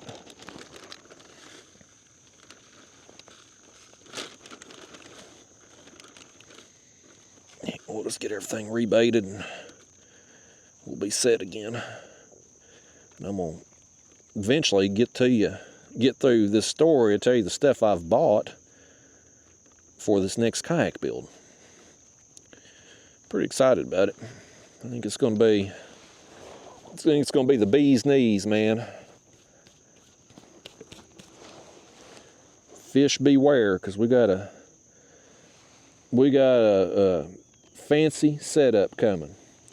Instead of me keeping up with the Joneses in the kayak world, the Joneses gonna be keeping up with me. I'm gonna have the fanciest kayak on the block, man. All right, let's get this cast back out. See if we can cast this a little further too. Yeah, I'll tell you, them bananas, man, it is helping big time. As far as keeping the pack bait mixture together. Like, it seems to really be binding it a lot more and helping it pack on there. Like, it's been much better today so far than what we've dealt with on recent trips. And that's really the only major change from recent trips, so. Now, I just sliced that banana up real thin and then mashed it in when I was mixing all this up, so. Pretty easy to do. I did bring another banana today. So, in the event we don't catch many fish, it's probably because of the bad luck banana here. You ain't supposed to have a banana with you on the water. It's allegedly bad luck. Now, Daniel thinks he broke the curse last year because he caught a 80-some-odd pound catfish while he had a banana in the kayak with him. But I brought one because if this banana worked out today, I was going to try to get me a thumbnail with a banana on the way out of here. So y'all might have seen this banana potentially in the picture of this video. Anyhow, y'all don't care about that. But anyway, so in the past, one of the kayaks I've considered is the New Canoe, but I just can't get past the bad experience I had with them. And beyond that, there's really not other kayaks on the market, there hadn't been prior to this year, that's suitable for handling the weight of a bow mount motor and gives you the option of a 360 seat unless you have to just DIY it. And a lot of the guys, well, I say a lot of the guys, two of the guys I know, had gotten the Jackson Take 2 kayak. It's a recreational model kayak, a two-seater, a tandem. They removed the second seat, and the weight capacity in it is high enough that they could handle the bow mount and whatnot, and Mike and Ryan both had jimmy rigged their seat on to be able to have a 360 seat. But the issue with that kayak that I have is, one, I don't want to have to jimmy rig stuff, man. I just want to be able to mount stuff on, and, you know, especially when it comes to something like the seat, like I don't have to jimmy rig it. I don't want to have to DIY it. I want it to just come from the factory with a seat that is sufficient for what I want. The other thing that they've had issues with that particular model is both Mike and Ryan, and both of them, it happened fairly quickly within a year of owning the kayak. Both of them cracked the floor in the same spot. And you know the old saying that I live by, once is an accident, twice is a pattern. When it happens to the two people I know that have that kayak, both of them crack the floor in the same place. Like, I think that's maybe a potential structural defect there in the kayak. Maybe it's too thin, maybe it ain't properly supported well in that area. Either way, I don't really want to take the chance on it, because you know, it's concerning to me, and the fact that I'm gonna have to DIY everything together on that kayak and stuff, it's like, I don't want to fool with this. Anyway, I've waited. I thought, I was wanting to maybe possibly get a new kayak last year, but with those two kind of being my main two options to choose from, and neither one of them being particularly what I wanted to do, I thought I'll wait till this year. We'll see if any of these companies come out with new model kayaks and stuff. And so this year, the ICAST, they did unveil a couple new models. Bonafide come out with one, and Wilderness Systems come out with one, and both are made for heavier bow mount motors, higher weight capacity and stuff. I didn't really care for the Wilderness Systems model, just from looking at it. I've not seen one in person, but just looking at it there on the videos and stuff, I didn't really care for the layout on it. It didn't really seem like it was, I want more of the open floor plan. This left rod here's got something's messing with our line over there. But anyway, I didn't really care for the layout of the Wilderness Systems. The Bonafide at first, when I first saw the Bonafide, because they had done such a lousy job with the video, they made that thing look like a daggone yacht. They filmed a video with the person presenting the features of the kayak. They put him behind it, and they had the kayak tilted at an angle, and it made it look huge. And it is huge, but they made it look even bigger. And I was like, there ain't no way in hell I want that damn thing. I don't want no yacht out there, man. I don't want that. And I saw the weight of it, 170 pounds. I'm like, there's no way. No freaking way. But as time went on, I looked at it on some videos that were, that made it, you could see the size more appropriately. And I'm like, well, that's kind of the same size as the new canoe. It's like 12 foot some odd inches long. And I think it's 40 inches wide. And so it's on par with the new canoe as far as size goes. It's just a lot heavier. And so I think it's probably because it's thicker plastic, which has been my big knock on new canoe all along, is their plastic's too damn thin. It's too thin, and it's too inconsistent with the molds. And so this Bonafide, I don't know, it's not out yet, and I've certainly not seen one in person, so it's impossible to say, but I would have to assume if it's double the weight of the new canoe and it's the same size kayak, pretty much the same dimensions, then it's got to be thicker plastic. It has to be. And so I think I'm going to go with it. Now, it doesn't come out till sometime in September, but what I wanted to do was go ahead and get my supplies together. Everything I'm going to need to be rigging that kayak out, so that when this kayak does come out and I see it, if I like it, then I'm going to pull the trigger on it. I'm going to get it. If I don't like it, if there's something about it that it's just not going to work for me, then I probably will take the chance on the new canoe and go with the Unlimited. But I want to have a bigger bow mount motor. I want to have a better quality bow mount motor. And so anyway, I'm going to be getting one of those two kayaks here in about another month or so. But I wanted to go ahead and have all my gear and everything ready to go. That way, when I do get it, I can be ready to mount the stuff on and hopefully have that kayak to finish out the rest of the tournament season. So we've got 3 tournaments left. I don't know that I'll have it in time to get the first tournament coming up here with it, depending on when it's released there from Bonafide. But anyway, I've been researching what motor I want to put on it. Now right now I'm running a Motor Guide XI3. It's a 12 volt, 55 pound thrust. That's their kayak model with a 36-inch shaft. Some of the people I know on the tournament scene, they have gone with the 24 volt version of that motor, which gives them, I think, 70 or 80 pound thrust, a little bit more speed, but it's basically the same motor, just slightly larger size, and 24 volt versus the 12. I do not want to go with this motor again. Regular viewers know that I've had problems with this motor. This is the second motor that I've had to buy. First one had got water intrusion inside the motor, tore up. Oh, left rod got hit. Something popped it. Is this the same situation where he's got it and he's sitting there with it? I'm gonna hold it in my hand. If I feel him, I'm gonna jerk that jaw. I don't feel him. I don't feel him, folks. Something hit that line though.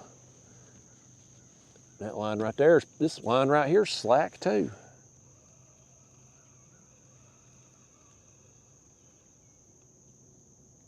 This line's still slack. Has the fish got this thing and coming at us? No. I just had a bunch of slack in my line for some reason. I sure set the hook on him hard though, didn't I? For nothing to be there. I've done it again, folks. Hell, even the damn worms on there, right? They wasn't nothing on that. I'm just imagining things, I reckon. Well, I look stupid then, don't I? I can't believe y'all told me to set the hook on that thing. You told me set the hook knowing I was gonna make a fool of myself just then, didn't you? You did that on purpose. There's part of that banana slice right there. There's one. We'll work into that mess. I looked like a damn idiot just then. That guy that's been on me about the dead worms, he's like, man, Justin, you look just as dumb as what I've been saying you are for the last few videos.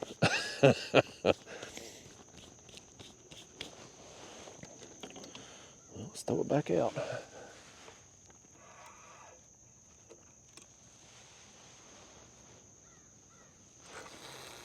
I threw part of it off that time. I must not have had it packed on very good. It's all right. I think most of it was on. We got our worm on there. That's what I'm convinced is the most important.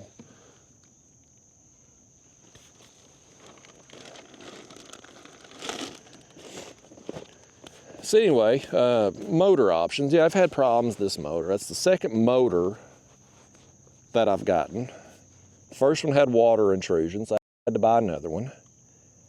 I had the GPS module go out on the last one. So 2 GPS modules. I've had numerous remotes tear up. One of them failed me in a tournament. I had to paddle back. That's when I started carrying multiple remotes with me, so that would never happen again. So, you know, I've just had problems out of the Motor Guide. It's got a premium price tag and just junk quality. And so I didn't want to go with the 24 volt version because it's the same motor, just the larger size and 24 volt model. Like I don't want the same problems in a more expensive, bigger package, because that's what you're going to have, right? So I was looking around and didn't want to go with the Minn Kota because, again, I had that Old Town Autopilot. And I just, folks, I don't want to sound on this video like I'm just complaining about every single company. I don't want to be that guy. But my gosh, I've had a lot of problems, man. Like that Old Town Autopilot had the Minn Kota. I went through 2 warranty claims, tearing the damn things up. The first warranty claim was on day 1. The GPS unit went out. And then a few months later, the motor that steers the head of the motor, it went out. Like I've had a lot of problems with the motors. They're just piss poor quality. And so I don't want to go with another Motor Guide. I don't want to go with a Minn Kota. So 2 models of motor I was looking at was the Garmin Kraken.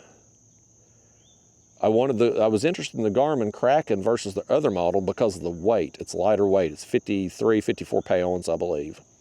The other one's 10 or 12 pounds heavier.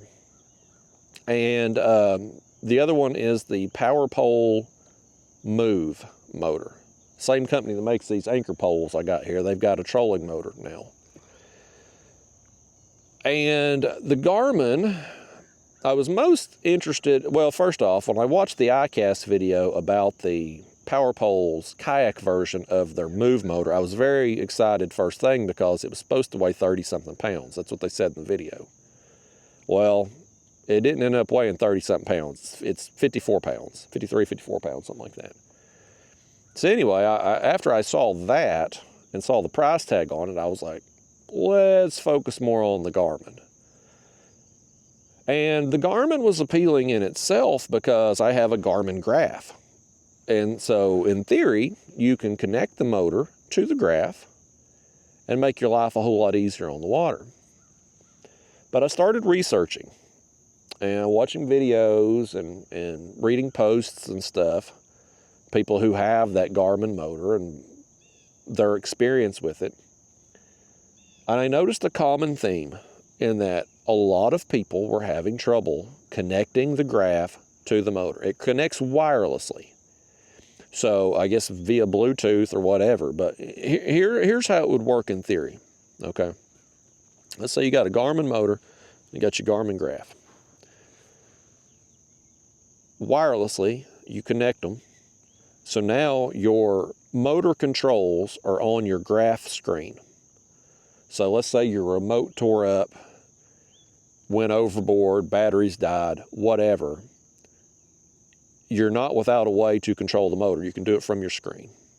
Do all the features, GPS features, speeds, all that from your graph. So you've always basically got a backup remote with your graph. The other thing that you can do is plot courses.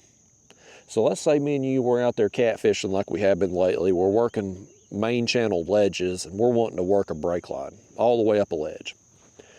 In theory, that graph's connected to the motor. We go on that screen to our map card and we plot a course and we put a waypoint here, here, here, here, here, all the way up that brake line, up that ledge. Put our speed on there we want it to go, and that thing would just drive for us as this left rod gets hit. Something tugged on it again. That's twice over there it's been tugged on. But I don't think he got it. He's toyed with us. Dang fish. So anyhow, in theory, we could plot our course, the motor would drive for us, and we could just fish. All from the screen there, connected wirelessly. Sounds great, right? Well, that fish, I think he's got it. My line just went tight. Let's see if he takes it. He's tugging. I'm hesitant to, okay, he's got it. Oh, he don't have it. This one does. Let's set this one back. That one's definitely got it. I was so hesitant to jerk this rod because of how I made a fool of myself on the last one. Y'all set me up on that last fish that wasn't there. Let me look completely stupid on this video. I'm supposed to be a professional out here. Y'all had me looking like a AA minor leaguer. I was hesitant to set the hook on that last one there because of that, and we let that fish get off because of y'all lost another fish. I swear you ain't worth a flip. We got this one though. Thanks to my expertise right here, we got this one. He's coming right at us too, buddy. Oh, that's a nice one. Carp.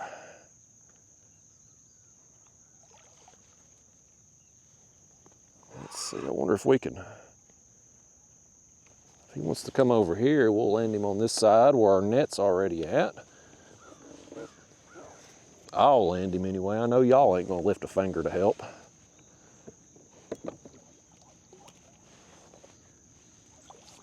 Come here, carp. Come here. Oh, oh, oh, get in that net. There you go, buddy. Yes. Yes, that's a pretty good one. Pretty good fish right there. I'm happy with it. Been a little while since we got a bite too. It was time. Now don't you act like your friend up in here, buddy. I'm I've had enough of y'all acting out today. We need to learn how to act, have indoor behavior. What my grandma used to say is indoor behavior and there's outdoor behavior, and you all are doing outdoor indoors. No. Let me get a hold of that hook, would you?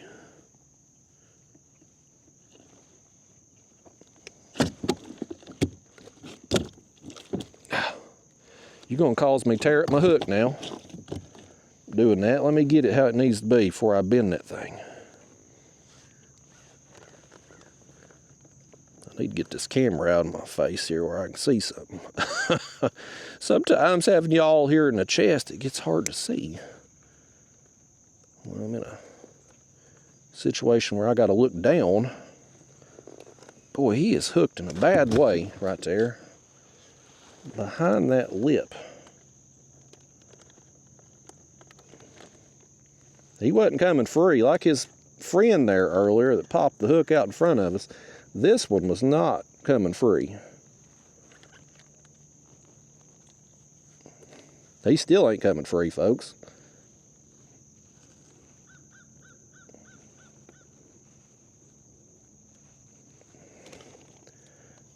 I'm gonna get this hook all bent all out of every which way. Trying to get this undone.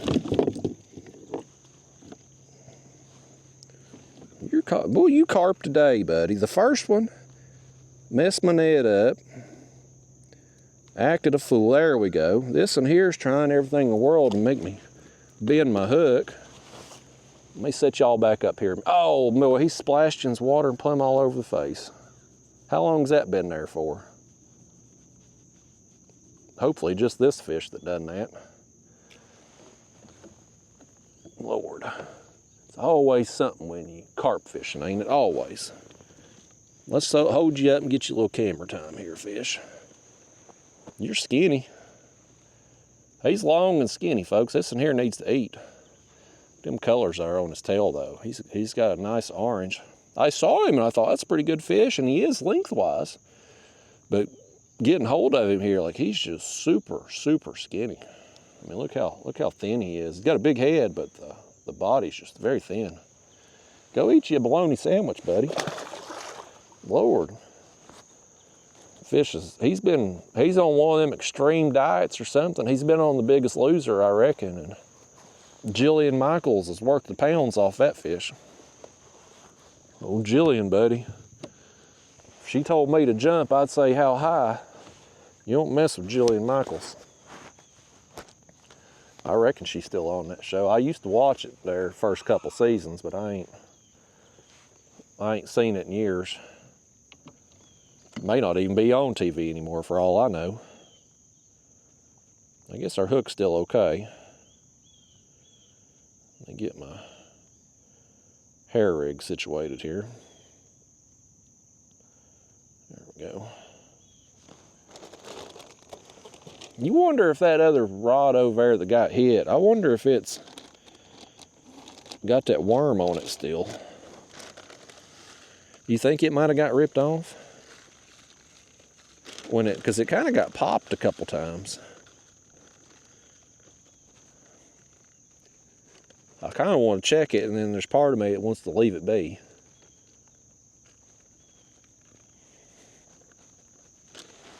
You know what rod we're leaving be right now? Is this one on the right that ain't been touched.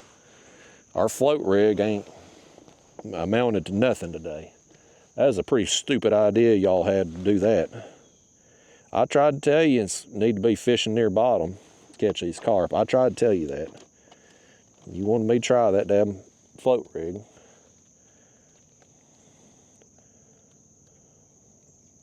I can't believe you tried to talk me into it, because I'd caught them carp years ago over there by the dock with the little bread balls. You told me it'd work again. I shouldn't have believed you.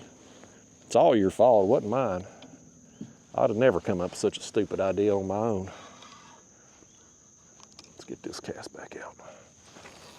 Lord, there went most of it. Here I was bragging about how well that would stuff was packing. I just launched most of it out there 5 feet in front of us. Let's go ahead and reel this one in. We still got our worm on out there though, that's most important.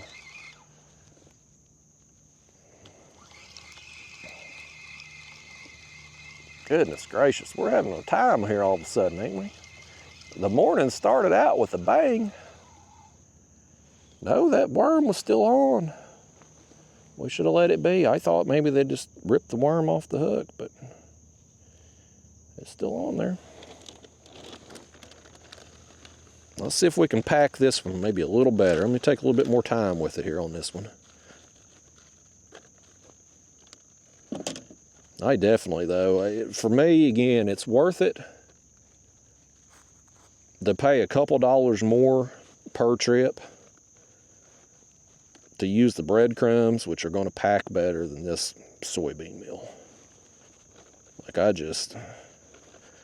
I ain't been a fan of this stuff. Plus, it makes a bigger mess, I feel like, too.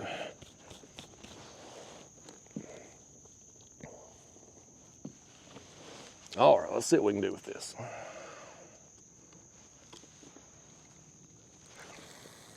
All right, much better. Much better. That one actually made it to where it needed to go with the pack bait still on. Okay. Where was I at with the motor story? Oh, it's the Garmin.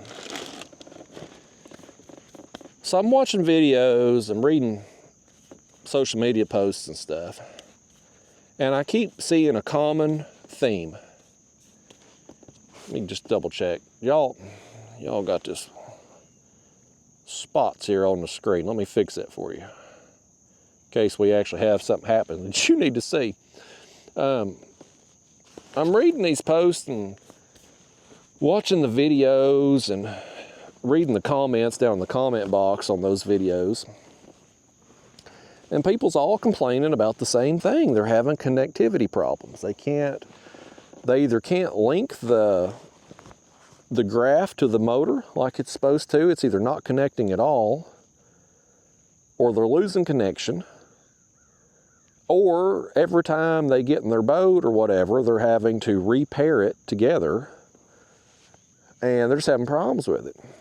And it's not across the board, like some people are saying, no, we've never had that problem.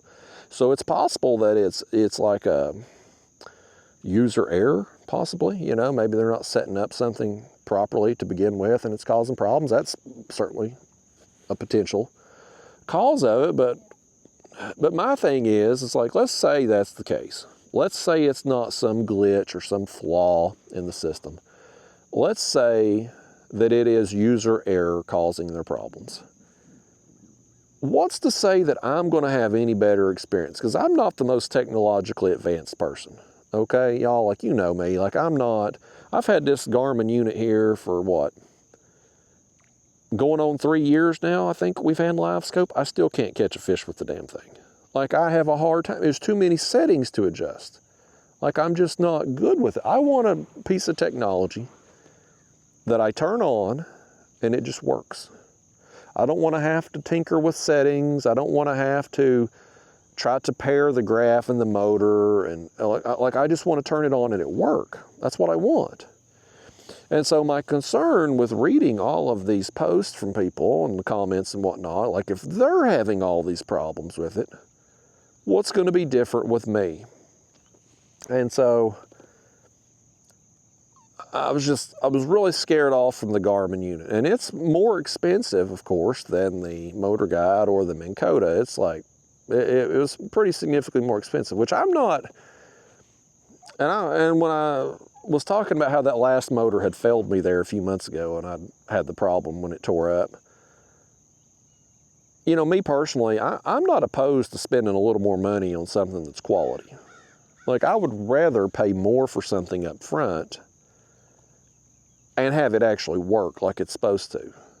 Because I don't want to go through the hassle and the headache of trying to diagnose a problem or file a warranty claim or try to buy replacement parts when something, as this middle rod here, gets hit. You know, I don't want the hassle of it. I just want to go fishing, and I want the equipment I have to work when I get on the water. So I'm not opposed to spending more money, but I don't want to spend more money on something that's just the same problems under a different brand. And it sure seems like the Garmin has a lot of problems. And the other thing too, like this graph here, like I bought that graph because I wanted live scope. But when I'm not using live scope, it's just a big monstrosity sitting here in my way. Like, I don't need a graph that big for the type of fishing I do unless I'm actively using the live scope, which I don't do very often because I'm not any good with it. And I get frustrated with it real easy because I suck at it. It's not the machine, it's me. Like, I fully admit, like, I suck at live scope fishing. The entire internet, people who don't have live scope, they get on there, you know, keyboard warriors and stuff. They're like, oh, these people with live scope, they're just cheating. You just turn that thing on, you catch big fish. There's no skill to it. My ass, buddy, I've had that damn thing damn near 3 years. I can't even get the settings right to be able to see a fish on there, let alone catch them with it. So it's a skill set in itself that I don't have. And so I'm not necessarily opposed to just scrapping that thing. Well, here's what I'd like to do with it when I get the new kayak, is take this off and put it on a portable mount, like an ice fishing mount they make, because people will take them to various ice fishing holes and stuff and drop it down.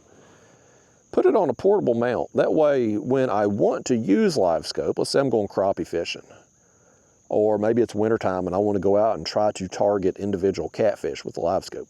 Well, then I could put it on the kayak then and take it out there on its portable mount and use it when I want to use it. But the way I've got it rigged up now, with the wiring and everything, oh, middle rod.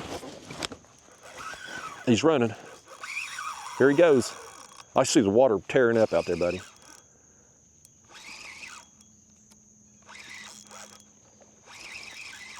I don't know what this is yet. I know he just come off though. I know he just come off. That's 2 now that's come off. Y'all have botched 2 of them.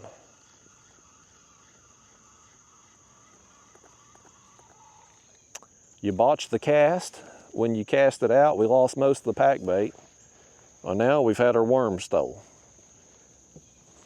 Y'all better get it together today. I don't know what's going on here with y'all, but you still in bed or something. You didn't wake up properly. This is getting out of control here now. We're having just too many problems with this. I want to land some fish today. I'm gonna have to take over this operation and start doing stuff myself, I reckon. Dadgummit. I'll pack this thing on real tight this time. Okay. Get us another worm on there. Old red worm. Live red worm. Allegedly 30 of them in that little ball of worms right here. Let's see what we got going on. We'll hook him twice.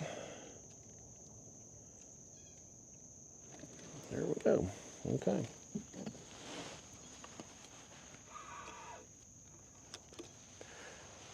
Throw it back out. That was too far to the left. That'd be okay.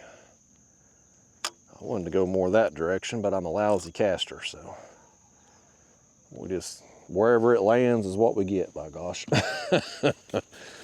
Y'all don't like it, then you cast.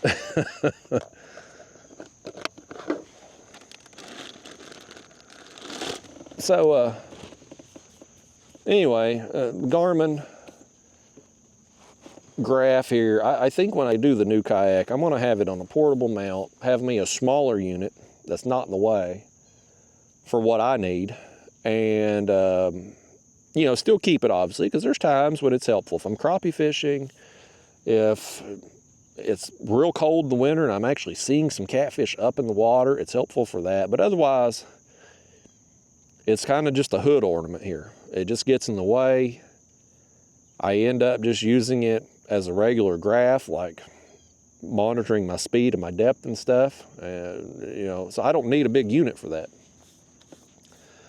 And so ultimately decided against the Garmin motor. Oh, left rod now. Oh, he's got it. Y'all done botched too many of them. I'm gonna handle this one on my own. I'm gonna show you how to land a fish right here. Y'all take notes. Y'all need to learn something today, because you clearly don't know what the heck you're doing the way you've lost them other two fish. Let a professional here show you how it's done. I don't know what this is yet though. He's out there on the surface though. He got him a mouthful of worm.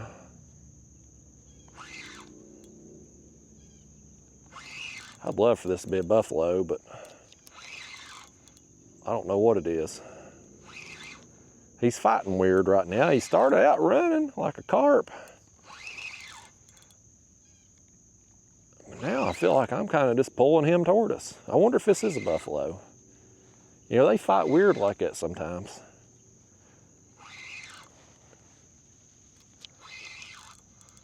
I'm curious to see.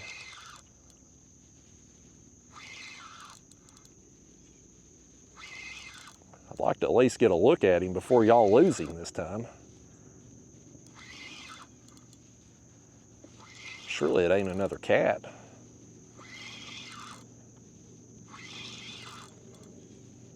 He's coming right at us, just slowly but surely. He's just working his way along. He ain't fighting, he's just swimming along. We're close enough. If he comes up again, I'm gonna see him. That's a carp. That's a carp. Man, they're fighting weird today. Did our middle rod get hit here? Our line's slack. I wonder if it got hit. Maybe it's just me moving in the kayak. Well, by gosh, you see what happens here. I take over. We start, I quit letting y'all reel in fish, and all of a sudden we're gonna land one. Funny how that works, ain't it? I bet if we threw out a normal rig on that other rod over there instead of doing that stupid float and dough ball that y'all talked me into, I bet we'd catch a fish on it too. Come here, carp. I wanna get a look at you. I know it's a carp, but I still ain't got a real good look at it to see the size.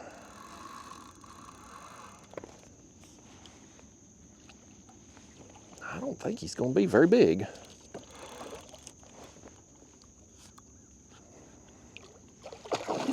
Well, maybe I need to take a second look at him here. Maybe he's gonna be bigger than what I thought. Yeah, he saved his energy. Like that other one today, he saved his energy. Get him up here close, now he wants to show out. Better to do it now than when we get him in the kayak.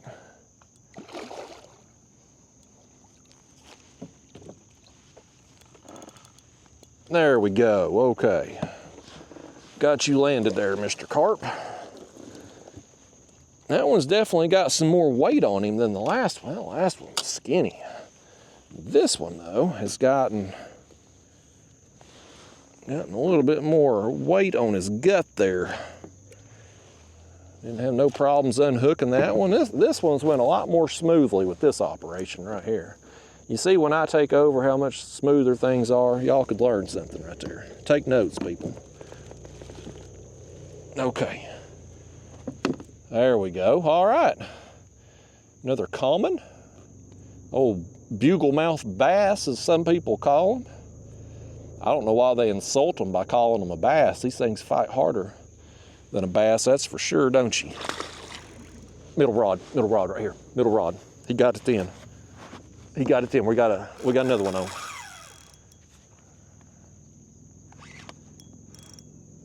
I don't know what this one is either, man. This is another one he ain't fighting right. They're fighting weird today.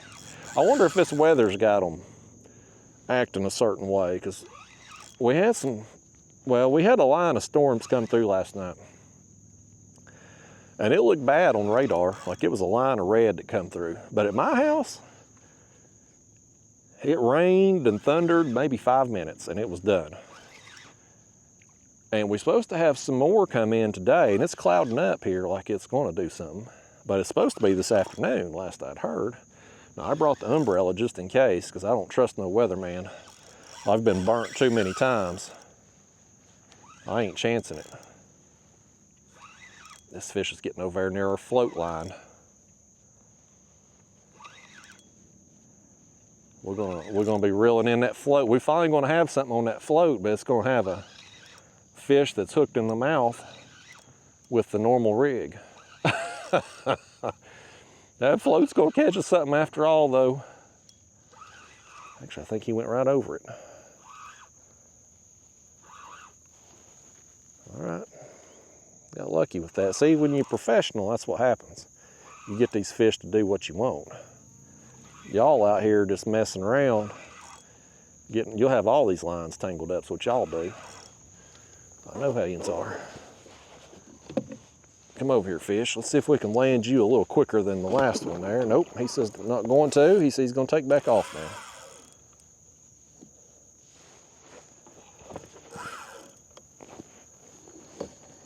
Oh, there goes our net.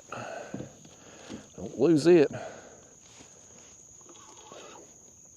I bet you I could take me a zip tie and fix that hole in that net.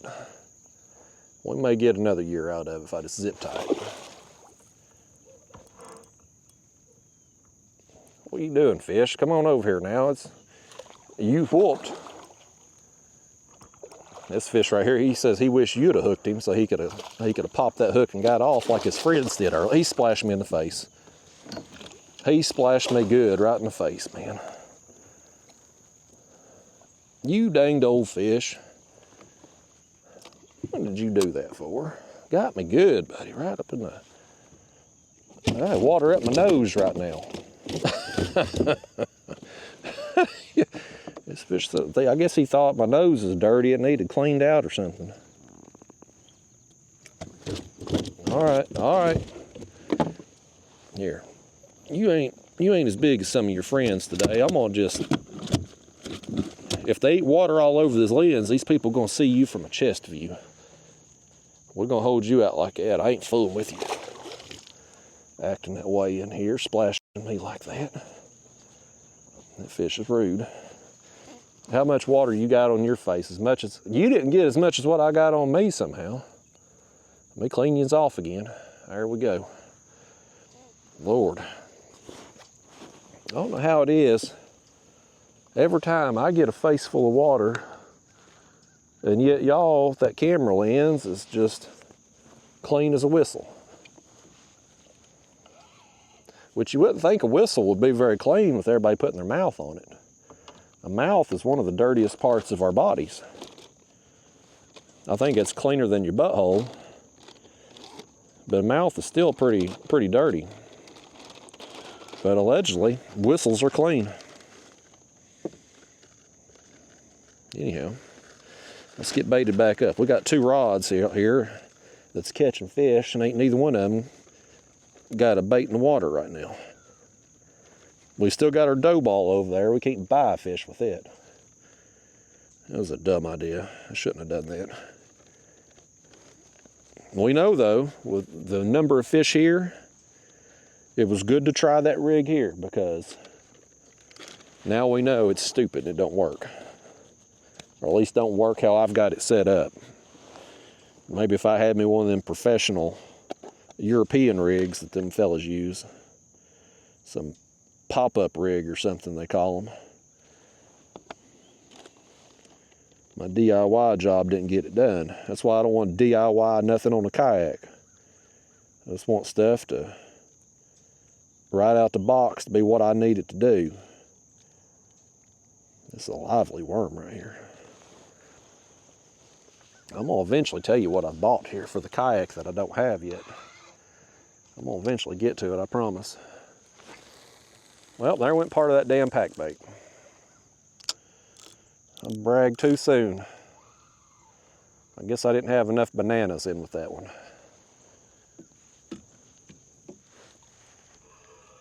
I'm about done with this soybean meal crap, y'all. Here's something, I'll tell you this while I'm getting baited up here. People have asked in a couple videos now, multiple people, about doing like a side-by-side challenge. Let's say we're out here today and we got these two rods getting hit. Have one of them with the soybean meal and one of them with the panko. See if it makes a difference or not. And I will do that at some point. We'll do it at some point. Not going to be today, obviously.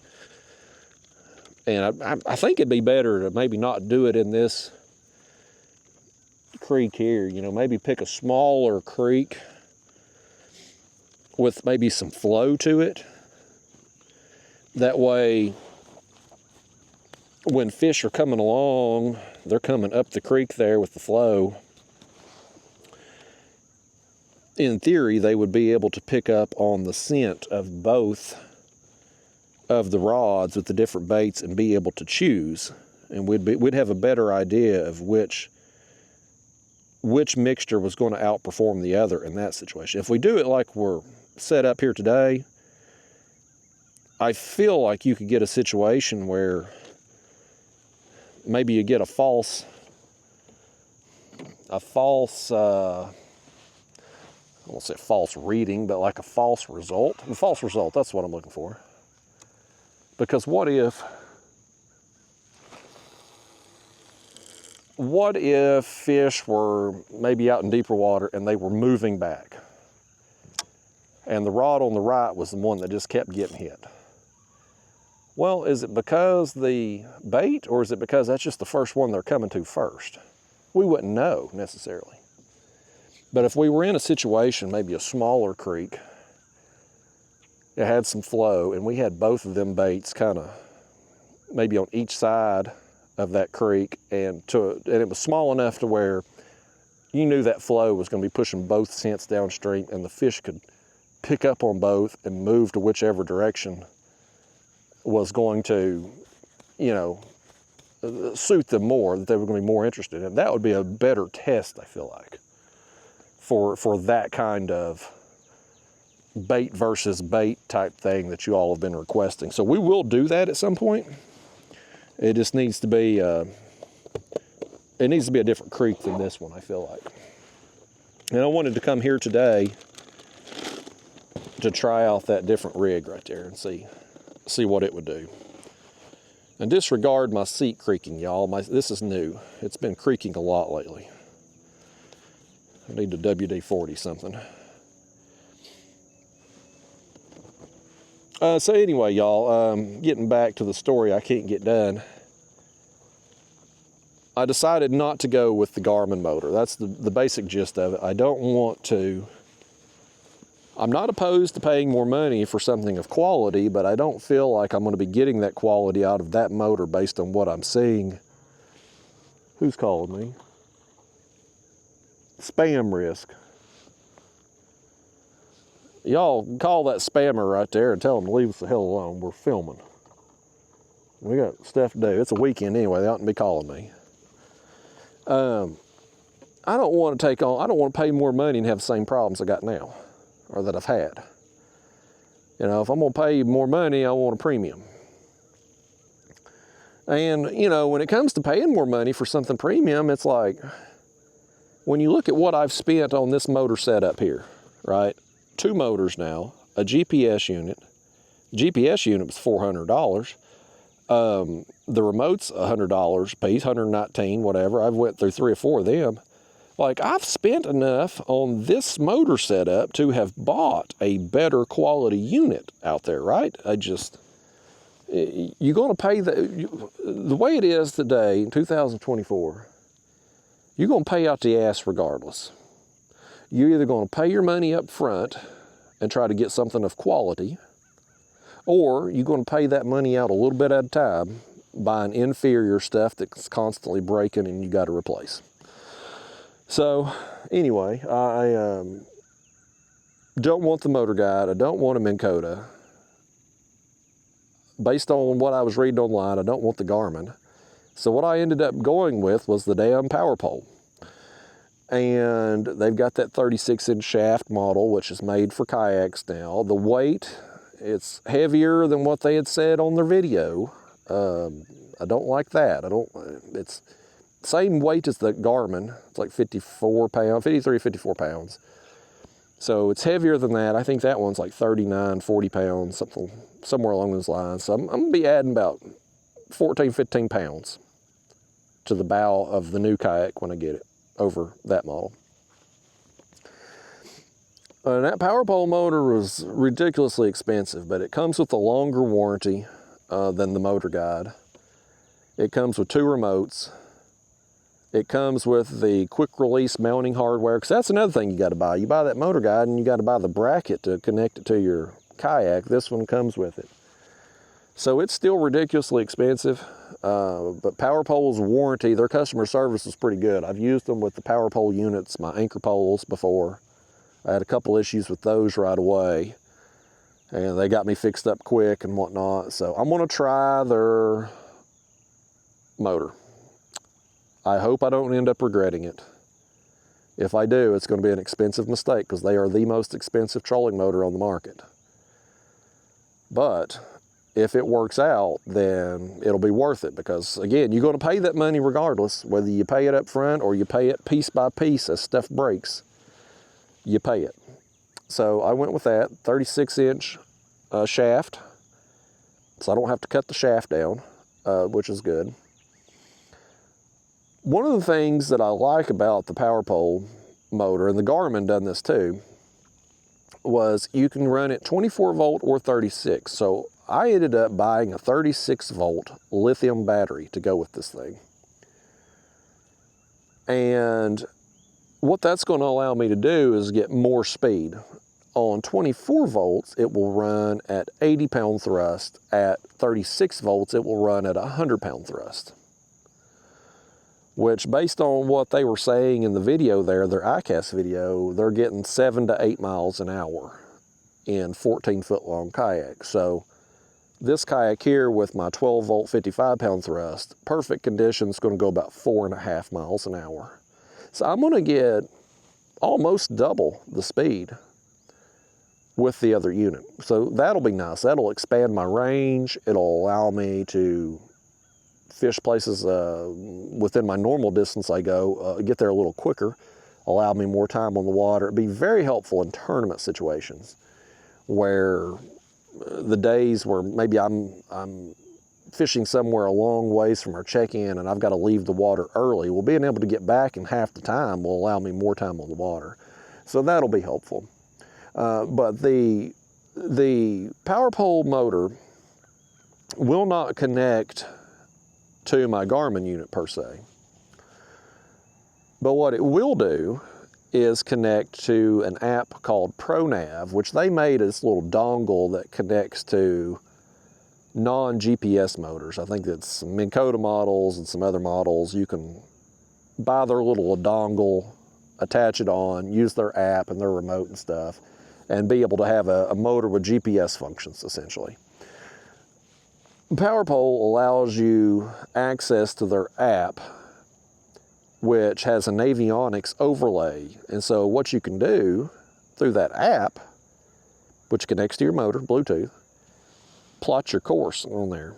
Like if you want to follow waypoints on a ledge or something, go in there and mark them, set your speed, and have that thing drive for you.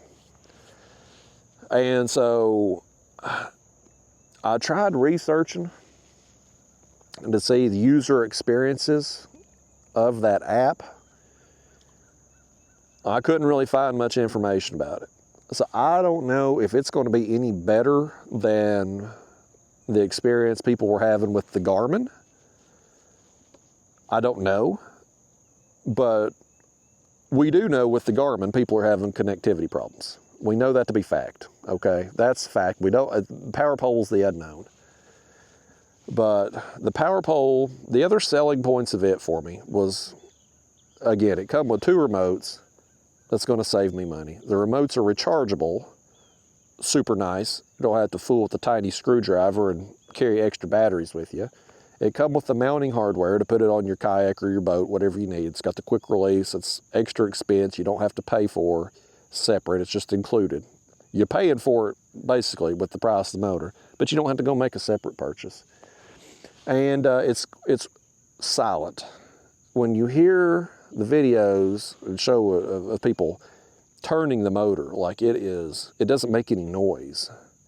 And when you're fishing on a quiet day where it's flat calm, and maybe it's a day where you don't have wind or current, so the motor's adjusting constantly to try to hold you on position while you're spot locked. Like that motor noise drives me nuts.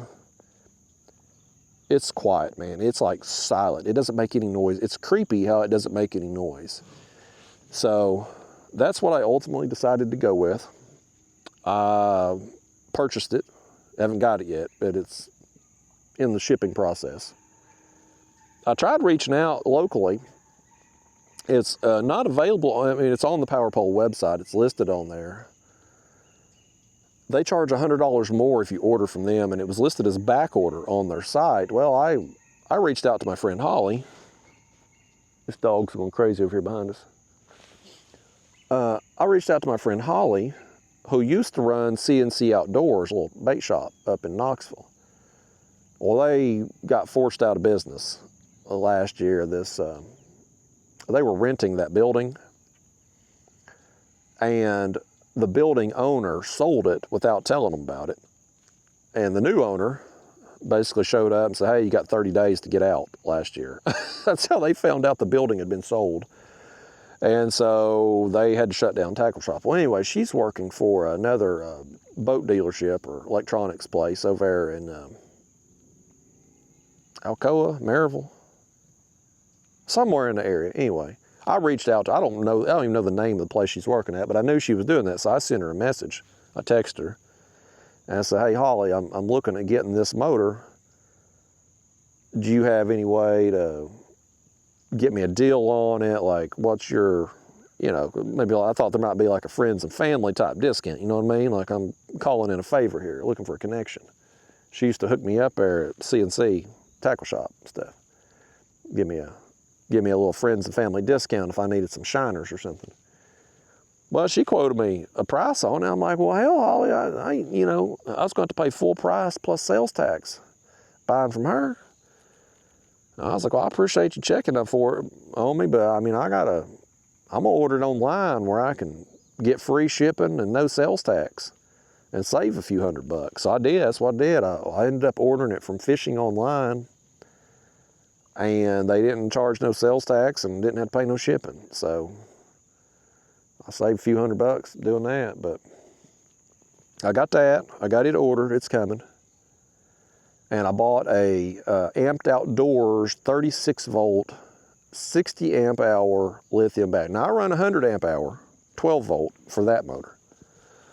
But the 36 volt motor is going to run a lot more efficiently. So I went with a 60 amp hour battery with it, and it weighs 39 pounds. So, it's heavier than this. This battery I got now, the 100 amp hour 12 volt, is I don't know how to say the name of it, Epic or Epoch, but it's 29 pounds.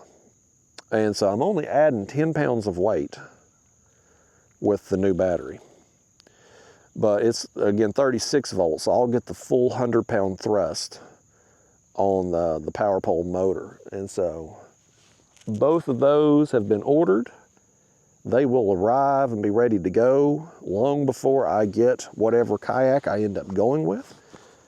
Again, Bonafide is probably going to be the one I go with. I want to look at it in person. I'd like to see it. Left rod. Left rod. Here we go.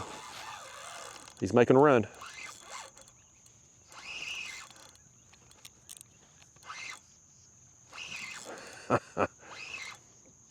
This, did we throw off? I think this is another one we threw off most of the pack bait on this rod. I think it was this rod we did it. But we still had the worm on there. You know what I'm wondering? This may be another experiment we run at some point. What if, instead of using the method feeders and packing on the feed all the time, every cast, What if when I get out here first thing in the morning, before I do anything, I just go out there and I take that whole bag of feed and dump it out there as this fish runs. And then we don't fool with no method feeders. We just throw a worm out there in the area where we dumped our pack bait first thing and fish like that.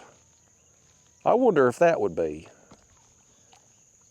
You know, I've done that before where you just throw out, like, especially fishing with corn, throw out a couple cans of corn and then put you some corn kernels on a hook and throw it out.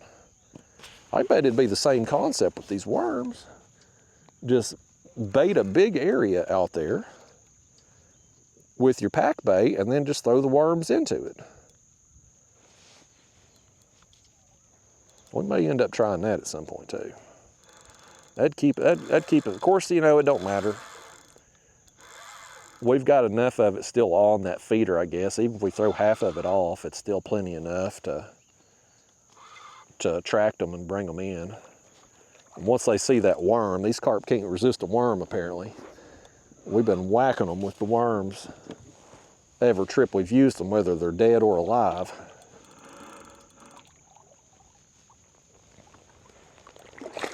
Got him right there in the net. Boy, he made it easy on us that time, didn't he? Come on in, good buddy. We got us another one, folks. All right.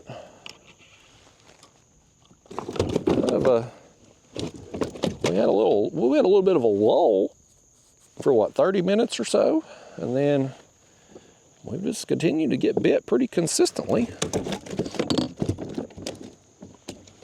Nothing super big, but nothing really small either. Like, they've been decent quality fish, with the exception of that skitty one. This is another one though I'll probably just give a little chest cam time to. He's not super big, but I mean, he's probably, I don't know, 5 to 7 pound range. I mean, it's a it's a fun time on the tackle I use. Get on, fish. Yeah. Yeah, it'd be interesting. There's a lot of ways to do this. I just trying to figure out the best, easiest way. You know me, I try to keep things simple. Then I start complicating the hell out of everything. And then I go back to trying to do things simple again. That's how it goes with me every time on everything I do. But we're getting bit. That's the most important thing. Well, with the exception of the dough ball rig over there, it ain't getting touched. I don't know why y'all can't get bit on that rod. I told you not to throw it out there. It was a dumb idea if y'all was insisting on it. But it ain't getting touched. Everything else though, so far, so good with these other two. Find us another worm. Pick you out a winner here. That one right there looks like a winner, don't it? He looks like a winner to me.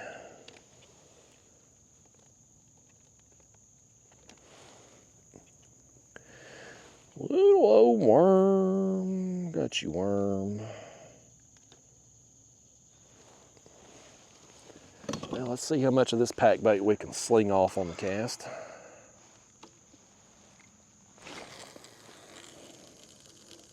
Yeah, only a small part of it that time. That was better.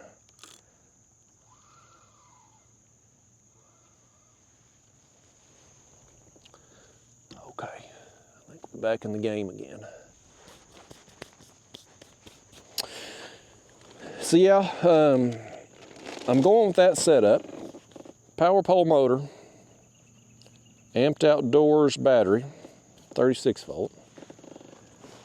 And now we just need a kayak to put it on. And it's probably going to be that bona fide, assuming everything looks good with it. We'll see. If not, I will take a chance on the new canoe, but I'd rather take my chances on the unknown of the Bonafide than risk what I've dealt with in the past with new canoe. It's hard to find customer service, man. These companies today, it's just, and unfortunately things keep going wrong with these. Everything's built so cheaply. Look at that left rod. If we're already getting bit, we just cast it back out. He was tugging on it. We must have threw it right over there, right there in his face. I hope he didn't just get a worm.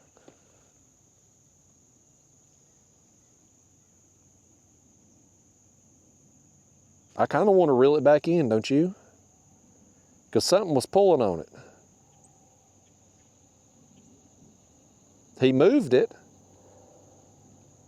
from where we had cast it, and if he got a worm, then we're not going to have any pack bait or worm.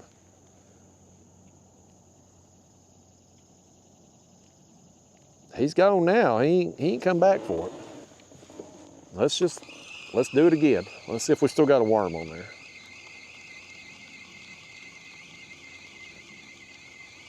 Yeah, I had done a video, Keep It Simple Carp Fishing, years ago. And it was all about, it was back when I would actually, as my reel's about falling off here, tighten that up. Yeah, worm's still on. And you know, I was really keeping it simple. I'd throw out a couple handfuls of corn, a couple cans of corn anyway, and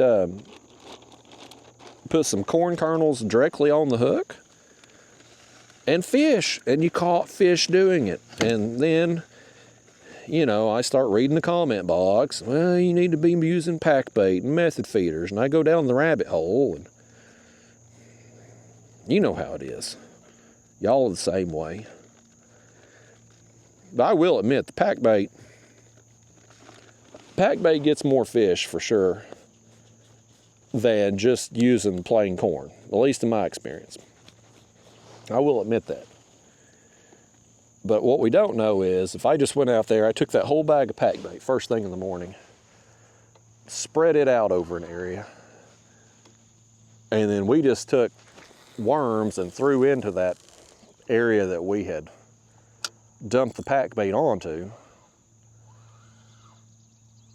would we be doing just as good today as what we have? That's, I guess, what I'm getting at. Like, how important are the method feeders? That I don't know. Might be something we could potentially eliminate.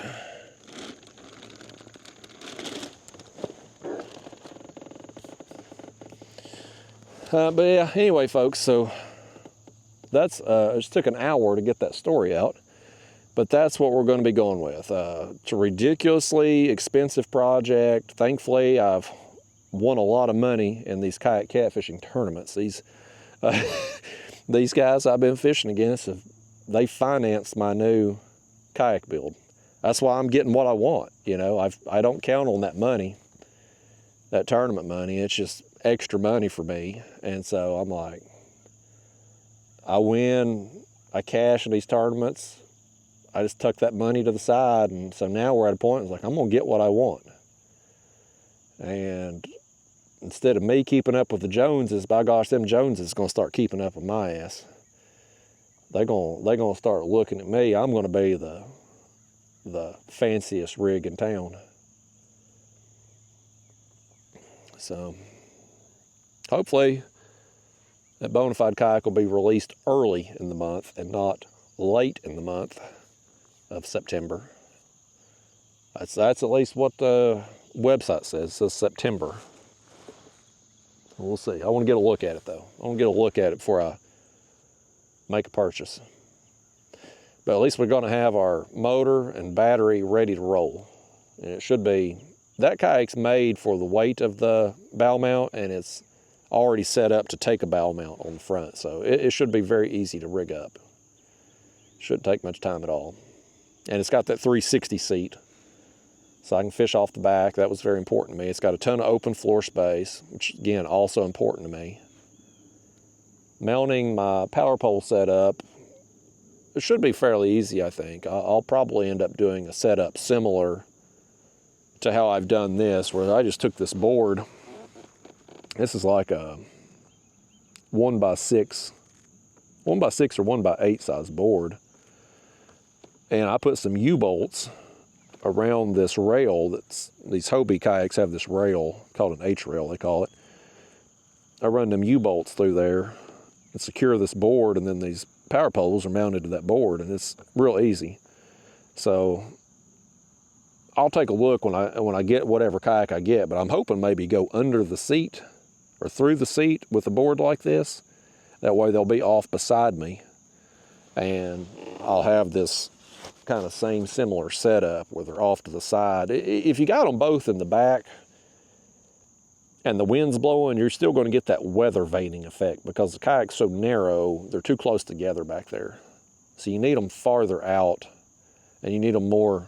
If you can't do front and back on the kayak, which I don't want to do front and back, because then the kayak still goes side to side like this, I want them on the side, so it's better to kind of do it in the middle, I feel like, and have them to the side. So look right here, middle rod.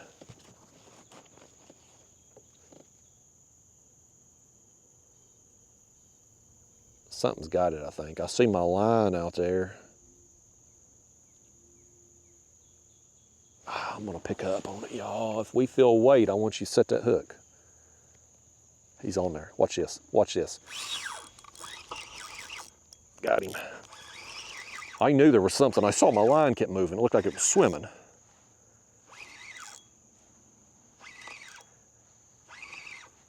Yeah, buddy. Oh, he's headed toward that other line. Go under it. There you go. I don't know what this is. Whatever it is coming right at us. And boy, he's fired up now, ain't he? He got after it all of a sudden. Boy, look at him go. That's a small carp right there. This may be one of the smallest carp I've ever caught. It's hard to catch a small carp. I talk about it all the time, how you can't ever get a small one. I believe this might be the smallest carp I've ever caught on rod reel. I get them in the cast net small. Oh, hold on, my pole give. I was just talking about these damn poles, and now one of them's give over here. Okay. Let's see what we got here.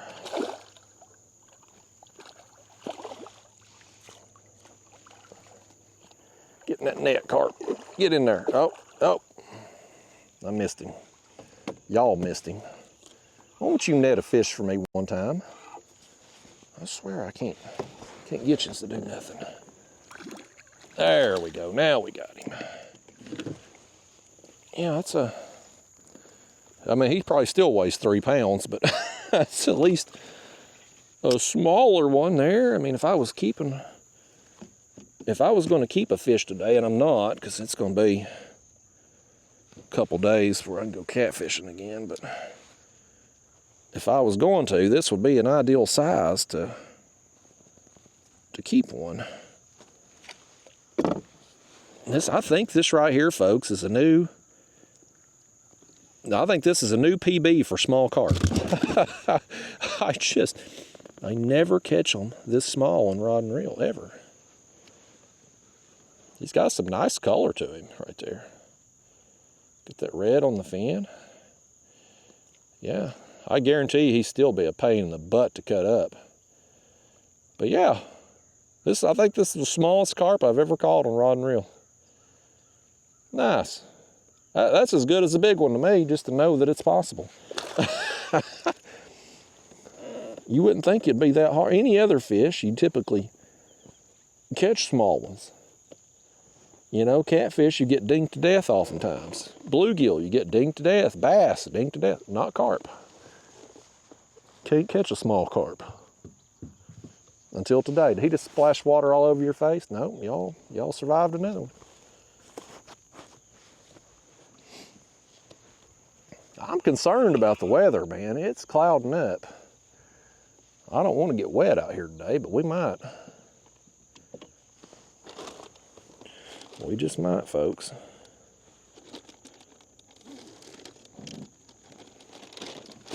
Let's put more pack bait on. We got it. Might as well use it. Mash it on there good. Our bananas. Who don't like strawberry banana corn flavored soybean meal? Who wouldn't like it? I don't know what soybean meal tastes like. It's probably not very good. The breadcrumbs, though, you mix that stuff up, it smells like strawberry shortcake. Like sometime, and I like strawberry shortcake too. It's one of, if not my favorite dessert. If I ranked desserts, boy, this could get interesting. Strawberry shortcake's definitely top 2 or 3. A lot of it's going to go seasonally too. I would think my top three desserts. I'm going to go key lime pie, number 1. Especially if it's made by the key lime pie lady down there in the Florida Keys. Like, that's the best. I like key lime pie anyway. Key lime pie lady, key lime pies down there in the Florida Keys. Man, if you're ever down there in South Florida, get you key lime pie lady. Amazing. That would probably be number 1. I'm gonna go strawberry shortcake number 2. And blackberry cobbler number 3. Peach cobbler's gotta be on there too. I may move peach cobbler up in front of blackberry cobbler, with the exception of when it's blackberry season and they're good and fresh. That's what I'm gonna do. I'm gonna flip-flop peach cobbler and blackberry cobbler. Key lime pie, strawberry shortcake, peach cobbler, blackberry cobbler. That's my top dessert list right there, folks. None of you care about that. Nobody wanted to know it, but now you do. Okay, now you do. You can't unknow it now that you know it. And some of you, wherever you're at out there in internet land right now, I just triggered a craving in somebody. Somebody's like, you know, I've got some strawberry shortcake in the fridge. I'm gonna go grab a bite. I guarantee you, somebody out there, these videos get thousands of views. It's statistically impossible that somebody right now don't have some strawberry shortcake on their kitchen counter right now. And I wouldn't mind having some. Every time I smell the strawberry jello mixed with this pack bait, it always makes me think of strawberry shortcake. Used to, and this is the first 2 or 3 times I went to Las Vegas. I've been out there several times. I went there this past winter or early spring. It's February, March I went. That was the first time I had been since before COVID had started, but I have been several times in my adult life. And used to, when I first started going, you could go to Circus, which is an old casino on the Strip. And they've got a bunch of video games and carnival games, and they do like a circus act like once an hour. They'll have some trapeze artist or some acrobat or something doing a little show. It's all free and everything.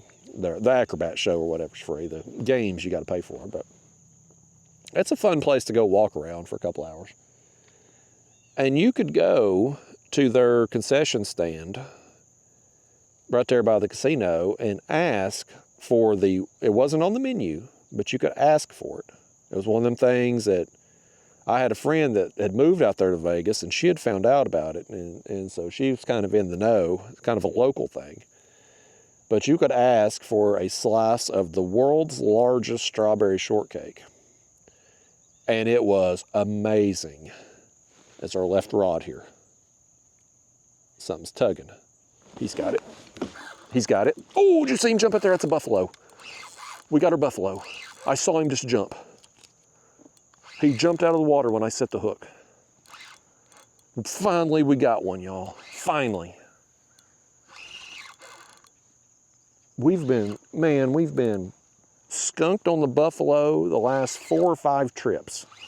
We just got us one, if I can land him. Thank goodness I'm a professional. I know you all would botch it. I'm gonna land this thing. I ain't even gonna hand you the net to help me net it because I know you won't do it. I'm gonna be stuck doing that too. But we got us one.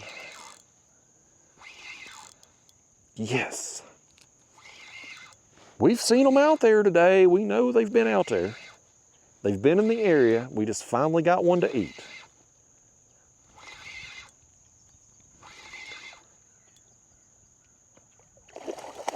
Oh, no. This ain't a buffalo. It's a daggone catfish. How'd y'all mistake a buffalo for a catfish? How did you all do? You all told me that was a buffalo. You said you seen it jump up out there. And I'm seeing it right here in front of me. It's a daggone catfish. I don't know. Y'all seeing things. You need to get your eyes checked, get some glasses, because you don't know the difference between a buffalo and a catfish. And that's what this is. Boy, that's a disappointment. I thought for sure y'all was telling me the truth that you seen a buffalo jump up out there. Maybe you did see a buffalo. Maybe we hooked the cat. Here's the situation, yeah. We hooked the cat. There was a buffalo nearby. We spook it. It jumps up out of the water, but we've really hooked the cat. And we just thought we had hooked the buffalo. I still think you need to get your eyes checked. Dadgummit. I thought for sure we had our buffalo, man. I want a buffalo so bad. Oh, he's hooked right in the bottom of the lip too. We gotta be careful with this. It's a small hook. I don't want to wear it. Okay. Old blue cat, and I got us another one. Wrong species. I'm even more disappointed in you now, blue cat, because I thought for sure you was a buffalo. These people did too. They seen it. Get on out of here. I'm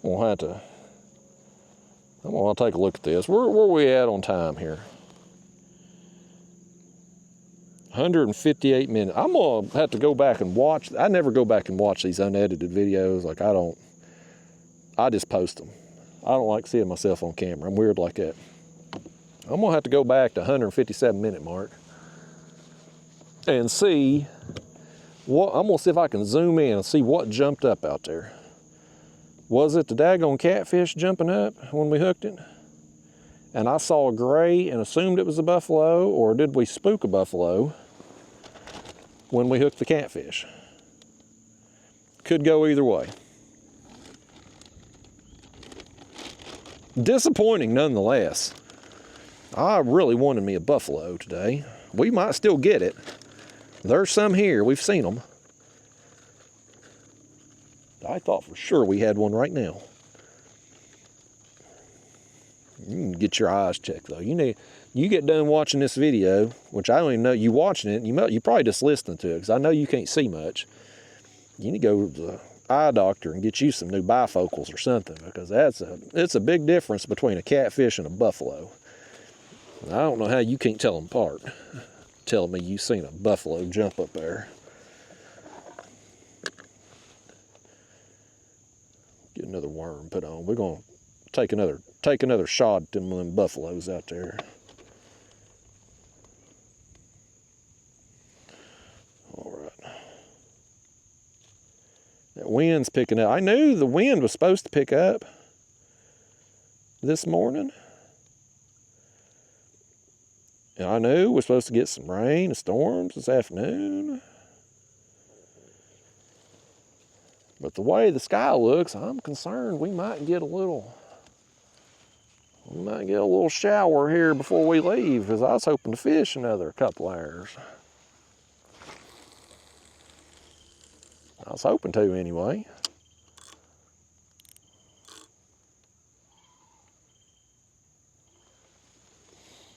All right, we'll get everything back out.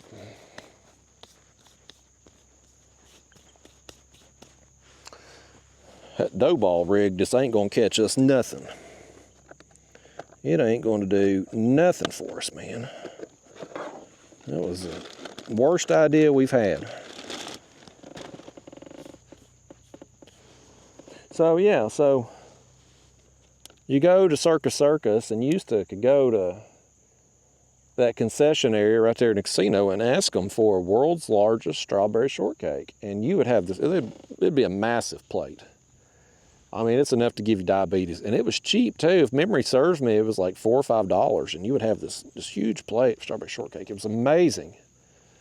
But they quit doing it. One of the last times I had went out there before COVID, I went there and asked for it, and they didn't do it anymore.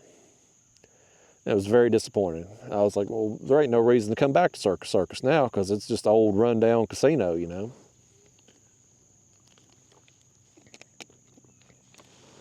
But it was amazing while it lasted. I highly recommend, if you're ever in South Florida, and I don't know if you can get it up on the mainland or not, but if you're down there in the Keys, you go to any of the little markets, and I think there's some stores too, it's called Key Lime Pie Lady. And it's her recipe, and boy, it's good. It's the best key lime pie I've ever had by a country mile. I mean, nothing else even compares. So highly recommend it. I'll tell you what else I highly recommend. And I shouldn't be saying this. We're still awful early on in this video for me to be telling it, because I'm going to tell you this. And you're going to be so blown away by it, you're going to click off this video and go watch it. And I don't want you clicking off this video. I'd rather you just, tuck it away in your memory and think, okay, maybe I'll watch that later on. But I fear you're going to watch it right now, because it's the most amazing thing on the internet. I'm convinced of it. I think we might have a fish here about to bite that's going to maybe delay me telling you this story for another minute. It's the middle rod here. The line is a bit slack.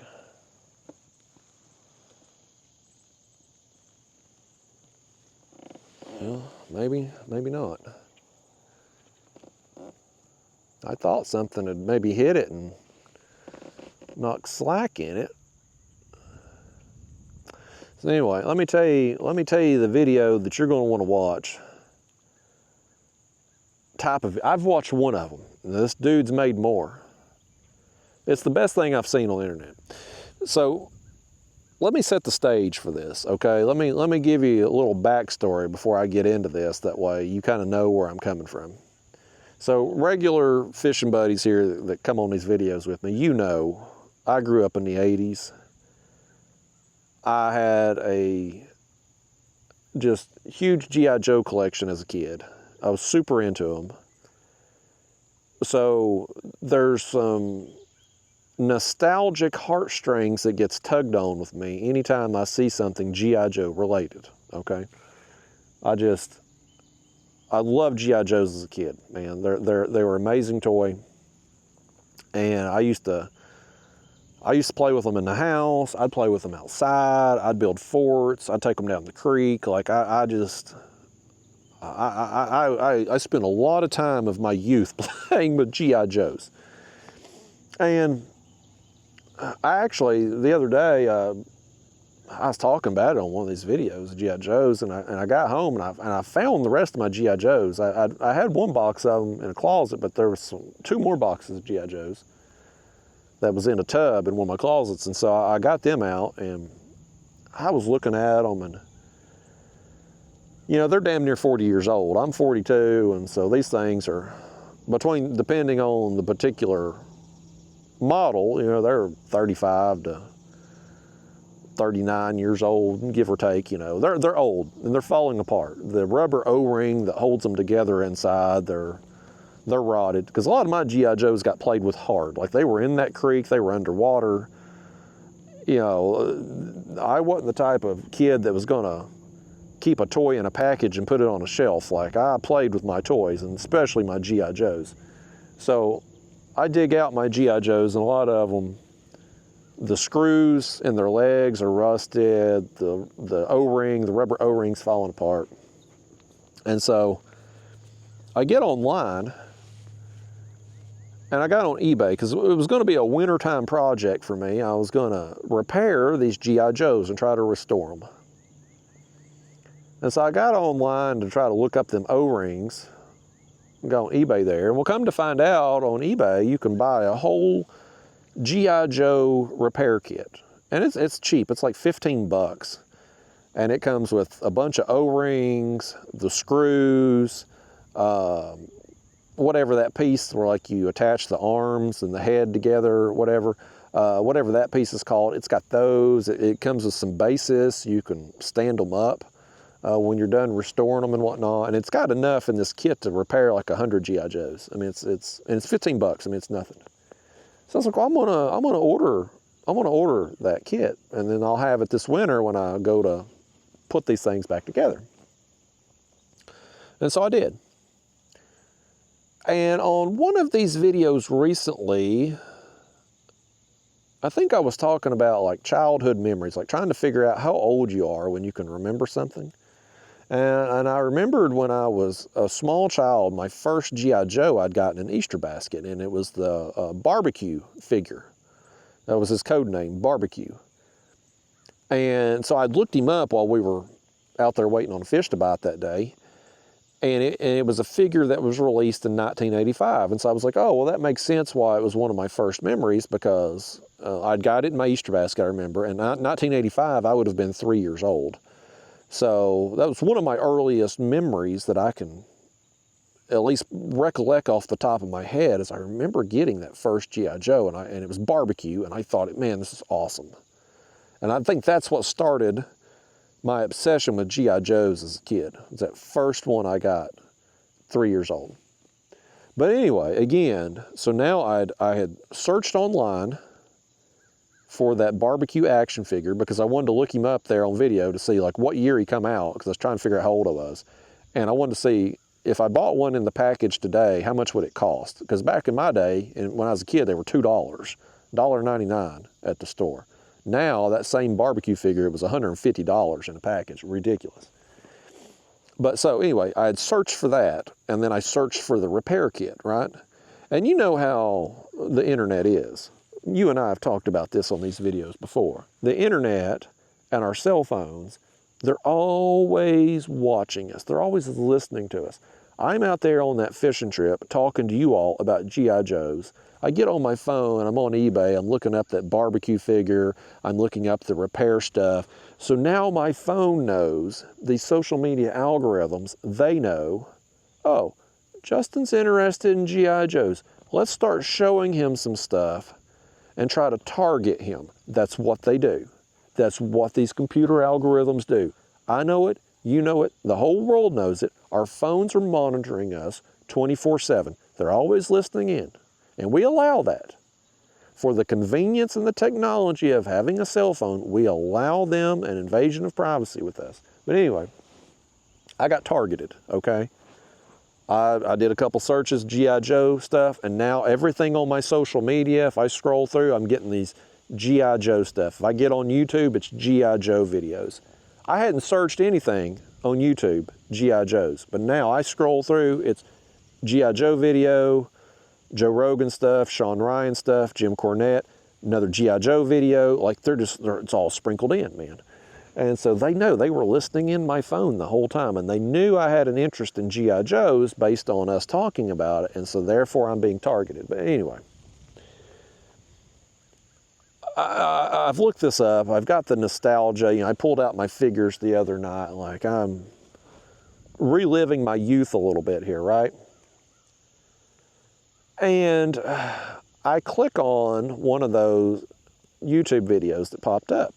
And it was going through like the old toys of the 80s and stuff, and the various G.I. Joe figures. And I'm watching that video. I'm like, I had that, you know, I'm reliving my youth. And I scroll through some more, and I see this video, and I forget what it was called, but it was a movie, and it had like action figures there in the thumbnail or whatever, and I click on it, and it's got these action figures that are, it's the 6-inch. So here's how it goes, right? When I was a kid, G.I. Joes were, I think they were 3.5 inches. I can't remember. They were small. And nowadays, like when I pulled them figures out the other day, and I've talked about this before, it's like, I guess when you're a kid, your hands are smaller. You don't realize how small those figures were. But now as an adult, when you've got grown-up man hands and you handle one of these little 3-inch G.I. Joe figures, it's like, man, these things are really small. Like they don't fit your hands anymore, you know? And so anyway, you know, I've got these little G.I. Joe figures. Well, one of the things they've done in recent years is they will re-release these old toys. And when I go to the store, if I go to Walmart or if I go to Target or something, I will go down the toy aisle. I don't buy anything, but I just go take a look. I'll just go see, I'll take a look at the wrestling figures. It seems like every other year, there'll be some re-release of a toy that I had as a kid. A few years ago, it was Thundercats they come out with again. A couple years back, it was He-Man they re-released. Ninja Turtles has come out numerous times. Well, several years ago, I remember seeing these G.I. Joes that had been re-released. And they weren't the 3-inch figures this time.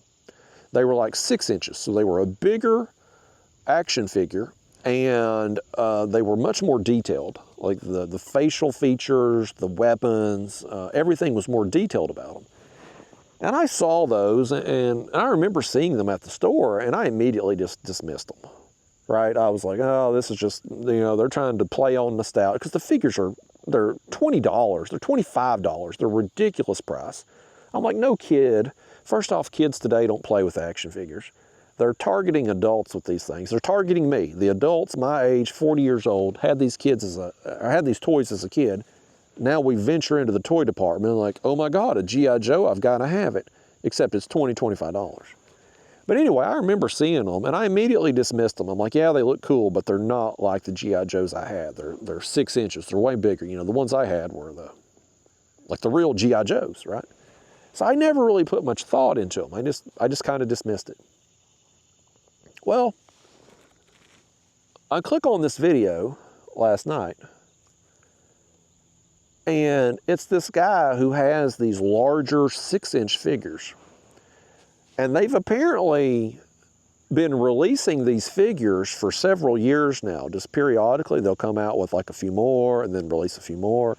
And they've kind of gotten apparently a cult following, much like the original G.I. Joes had. People are buying these figures, they're opening them up, taking them out of like the collector's packages, and they're playing with them. And I've talked about how I wish I could play with toys again. Life was so much simpler back when I just played with toys. Whether it was G.I. Joes, Ninja Turtles, wrestling figures, like, I spent a lot of my youth doing that. But as an adult, I can't remember how. Like, my imagination doesn't work the same anymore. So I can't do it. But I would love to just go back in time to being a kid and bust out my G.I. Joes and go out in the woods and build a fort. Go to the creek and have a battle or something, you know, with the G.I. Joes. Bust out a wrestling ring and have Hulk Hogan versus Hillbilly Jim or something, man. But I can't do it. My mind don't work like that anymore. But apparently some other adults out there, their minds do work like that. So this guy, he's got a collection of these large G.I. Joe action figures. And here's why I think, circling back to the size of them, Here's why I think they made them 6 inches when they re-released them versus the 3-inch version that we had as a kid. Because think about it. As an adult, our hands are bigger. The 6-inch action figure, just on scale, has kind of probably the same feel as the 3-inch figure did when we were 6 or 7 years old, right? Proportionately, our hand size then versus hand size now, the action figures that's 6 inches are going to fit our hands the same way they did back then. So it's very, very, very smart marketing. I didn't realize it the first time I seen them, but now I realize what they're up to. They are not sending these action figures out $20, $25 a piece in the toy aisle. It's not for children. It's for 40-year-olds. It's for people like me. So anyway, this guy, look at this bird up here. Do you see that bird? Watch what's right here. Watch right. Oh, I thought he was going to go down. He was in place just flapping his wings. I thought he was going to dive down in the water. I don't know what kind of bird that was. He didn't end up diving, though. He didn't want to do it on video. So this guy, he's got this collection of these newer G.I. Joe action figures, 6-inch versions. And I will admit, they look damn good. I mean, they're highly detailed. They look amazing.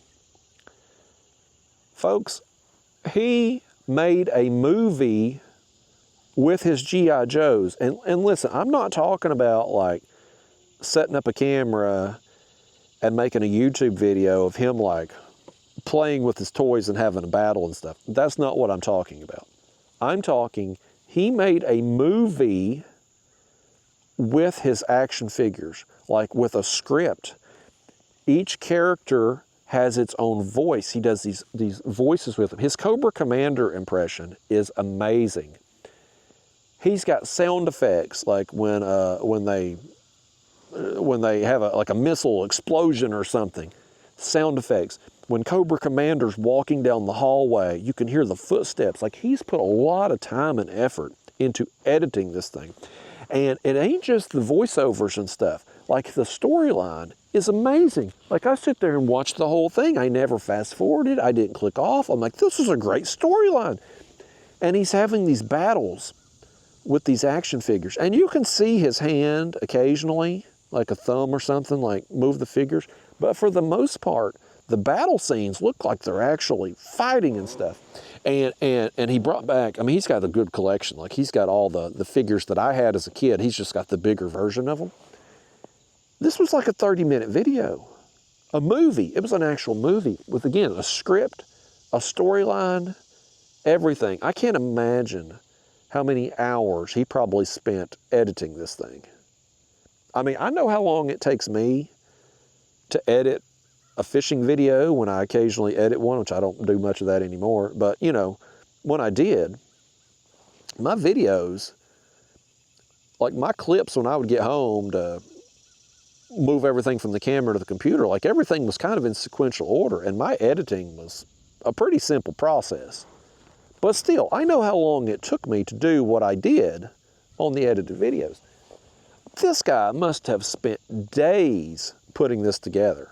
I mean, the quality, the voices, the conversations, which it's him, back and forth between the figures as they battle and communicate and stuff. It was amazing. I've never seen anything like it before. I watched the whole thing, and he's got some others on there. He's got a YouTube channel. Like, he does some vlogging and stuff, and he'll show off his collection and whatnot. And I'm sure those videos are all well and good. But the ones I'm interested in is the ones where he's made these movies with his action figures. And like, I'm blown away at the skill set needed to do such a thing, first off. But I'm also blown away at the fact this guy has the desire to do it. He is an adult, a grown-ass adult. He looks to be my age. But he's a grown-ass adult, and he's playing with action figures. And I'm like, okay, it's still possible. Like, there's somebody out there that's, I can't do it. My mind, my imagination, it's gone. It's broken. It doesn't work anymore. I don't know what happened. You go from being a kid with a great imagination And all of a sudden one day you wake up and you hit puberty, you're into girls, and that's all you think about anymore. And your imagination, I can still have an imagination when it involves females, but as far as like playing with G.I. Joes, Ninja Turtles, stuff like that, like it's gone. I can't do it anymore. But this guy still can. And I watched that video and I'm like, this is the best thing that I have seen on the internet in months. It was amazing. And so then, here I am. You know, I don't have any business buying no action figures. I mean, I've got probably 200 G.I. Joes from when I was a kid, the 3-inch ones. But here I am now, all of a sudden, even though I had dismissed these 6-inch figures back when they came out, when I first saw them, I just dismissed them because I'm like, that's not like the old G.I. Joes. Now suddenly, after watching this guy's video, I'm like, I want them all. And so now I'm online last night, I'm looking up like, oh, I got to get Barbecue, right? Because like that was my first G.I. Joe. I got to get him. And, you know, and I'm like, wait a minute, Justin, wait a minute. Like, you don't need no damn G.I. Joes. You can't play with them. Your imagination don't work, right? I'm not going to set them up on a shelf somewhere because I don't do that. My G.I. Joes I currently have been in a box in the closet for 30 years now. Like, they just in there disintegrating, you know. They're not being put to any use.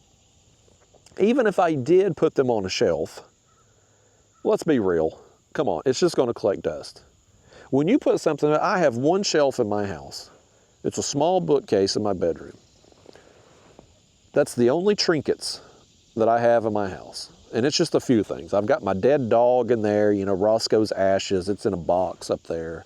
His old collar, his harness, you know, memories of Roscoe, the love of my life, my baby boy. He's on the shelf, right? I've got a Pete Rose autographed baseball. My Dukes of Hazzard General Lee car, it's in there. A Rocky Balboa action figure. Peyton Manning action figure. You know, stuff of my youth. But just one shelf of it, right? Like one shelf, because I don't want to have a bunch of stuff sitting all over my house. It just collects dust. Now, let's be real about this. And I'm sure this is the same way out there, wherever you're living at, whether it's your stuff, your wife's stuff, your kid's stuff, whoever you live with. You put up this shelf, this bookcase, maybe it's a glass, what do they call them things, curio cabinets, whatever. You put this stuff up with the best of intentions. You put these trinkets up, your old toys, something you collect, you put it in there because you want them featured on a shelf, right? You want to be able to admire them when you walk into this room, to be able to look at them on this display. And you do for a few days, maybe a week. And then after that, you walk into this room and you don't even pay attention to it anymore. It's like it's not even there. It's just there collecting dust. That defeats the whole purpose of having it. The whole purpose of setting up the display to begin with was to feature these items that you collect or you find valuable or whatever. If you're not paying attention to them, why even have the shelf to begin with, right? And so that's where I'm at. That's why I have one shelf in my house. Otherwise, I don't want to... Our left rod here's getting hit. He's knocked slack in it.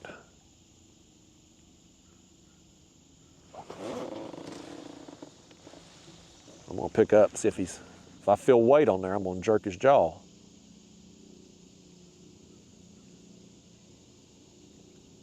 I don't feel weight. He hit it, knocked slack in it. I hope our worm's still on there. But anyhow, that's why I allow myself one shelf, just memento type stuff. I will dust that shelf when I clean house occasionally. Like a normal house clean for me, it's kind of basic. I'm gonna vacuum, I'm gonna mop, I'm gonna wipe the sink down on the kitchen counter. That's me cleaning. About once, twice a year, I'll do a deeper clean in the house where I'll actually dust. I'll get the ceiling fans and stuff and I'll dust this shelf full of my old trinkets. I can't imagine having a shelf of like G.I. Joes where you're having to dust around 100 different figures that you've set up. Like, it would be a nightmare to clean. And it would be cool. It'd be cool to look at for a couple days until you got acclimated to it being there, and then you wouldn't even notice it again.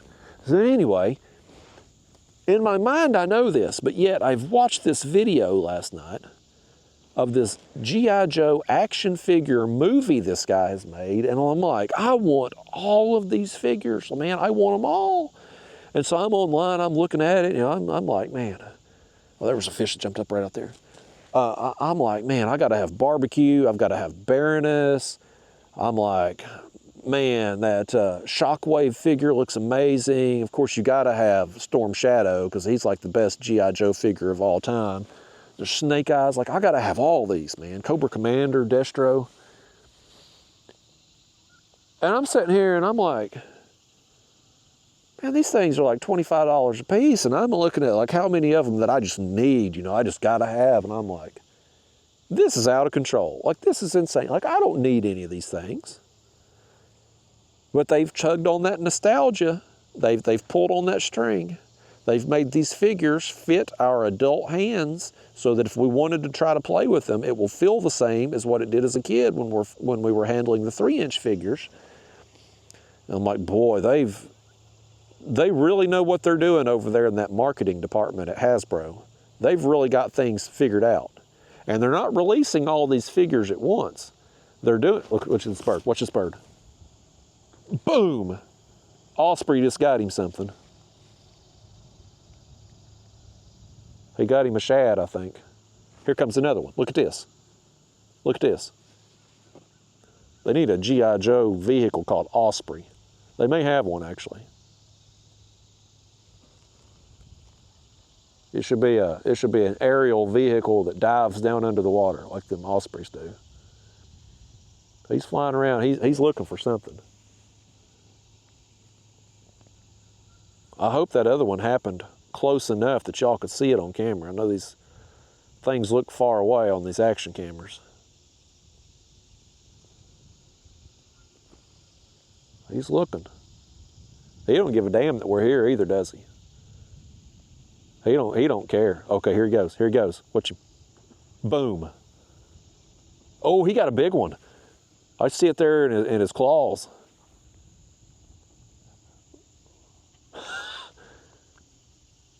Well, they are amazing hunters, aren't they? Their ability. If any of y'all out there, I've mentioned before carp and stuff, like I used to bow fish back in the day. I don't endorse it. I don't do it now. But I was young and stupid once upon a time, and I used to get in bow fishing. And one of the things you had to do with bow fishing was you had to, when you were aiming at the fish, you had to aim under it. Like, you would aim at the fish and then drop your bow down a few inches and then fire. Because if you didn't, you'd go right over the top of that fish because of the light refraction. Like, the fish wasn't where it looked like it was in the water. It was always, that's why you had to aim under it. The fact these ospreys and these other birds around here we have that can dive down in the water and capture these fish and factor in the light refraction and stuff, it's amazing. It's incredible what they have the ability to do. But anyway, like, I'm calculating, like, man, $25 a figure, this would cost a person a small fortune to collect these things, and they're doing it instead of releasing them all at once. Like, they're going to release just a few at a time. And then they let people try to find and collect those. Apparently they put them at like Walmarts and Targets and stuff, and on their website. And then they will do a little tease, like, well, this figure's going to be available next month, and it'll be somebody you had as a kid. And this newly designed, like, great detail figure and stuff. And I'm like, man, this is so awesome. I got to have them all. But thankfully, before I did the impulse buy and spent $25 a figure on a gazillion figures that I just had to have, I thought about it and realized that this was just a marketing play. Hasbro has done a fantastic job of trying to take advantage of people like me, people in their 40s, who are getting a little older and longing for our youth again.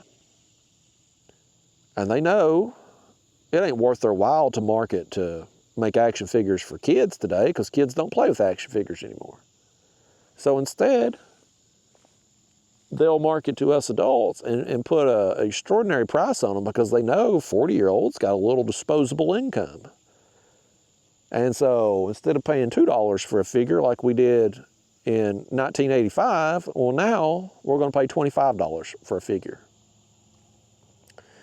So thankfully I talked myself out of it. But I'm going to be watching more of this guy's videos. And I know you're going to ask me, what's the channel name? And I'm pretty sure it was called, I think it was Mike the Hunter, and then some numbers out to the side. It may have been Bob the Hunter. It was a common name, the Hunter, and then it had like 3 numbers. 200 something. The channel name had nothing to do with G.I. Joes. But anyway, it was like a vlog type channel. From scrolling through, it looked like most of his videos was just him like buying an action figure, unboxing it, yada, yada, yada. But then he had these G.I. Joe videos that he made with them. And I'm talking full detail, man. Just time and effort scripting these things. His Cobra Commander voice. I mean, I'll self-high-five him from here. His Cobra Commander voice is amazing. And I'm like, this is the best thing I've seen on the internet in forever. I just lost most of my audience. I did such a good sales job talking you into this guy's videos. Everybody's clicked off my videos to go watch G.I. Joe action figure movies. But it's pretty amazing, you know, man, there's people out there my age that are still playing with action figures. I mean, that's pretty cool. I wish I could. I don't know why I can't. I don't know why I can't remember anything prior to about age 3. And I don't know why my imagination's broken. It works just fine when it comes to females. I can imagine all kinds of stuff with that. But as far as pulling out my G.I. Joe toys or wrestling figures and having a battle of some kind, like I can't do it. I was sitting there at the kitchen table when I pulled out those figures the other day, and you know, I was setting them up, and I was like I'm like, I can't do it. But these new figures, man, I take back what I said. Initially, I just dismissed them. I thought, man, this is dumb. You know, it's not like the old days. I totally understand it now. I get why they've done it, and they're pretty cool. They're really cool. If I was a kid, like 6-year-old me, if 6-year-old me had these new modern day figures, well, I wouldn't have, because there's no way I would have been able to purchase a $25 action figure when I was 6 years old. I'd had to save up like 5 weeks worth of allowances to buy one figure. That would have never worked out. But man, if I had had those when I was a kid, like, holy cow, the fun I would have. I mean, I had a great childhood anyway. I had a lot of fun with the G.I. Joes that I have, but just the detail and the way things are now, like, it would have been pretty cool. They're just about 40 years late on them.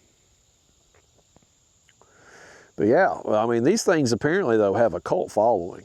And there's people out there collecting them. And on one hand, it's pretty cool. But on the other hand, I'm like, boy, that could be a pretty expensive. At least this guy, though, if you're going to play with action figures, I tip my hat to him again for, look at them geese. Y'all do something, geese. Get them out of here. We don't want to listen to them things.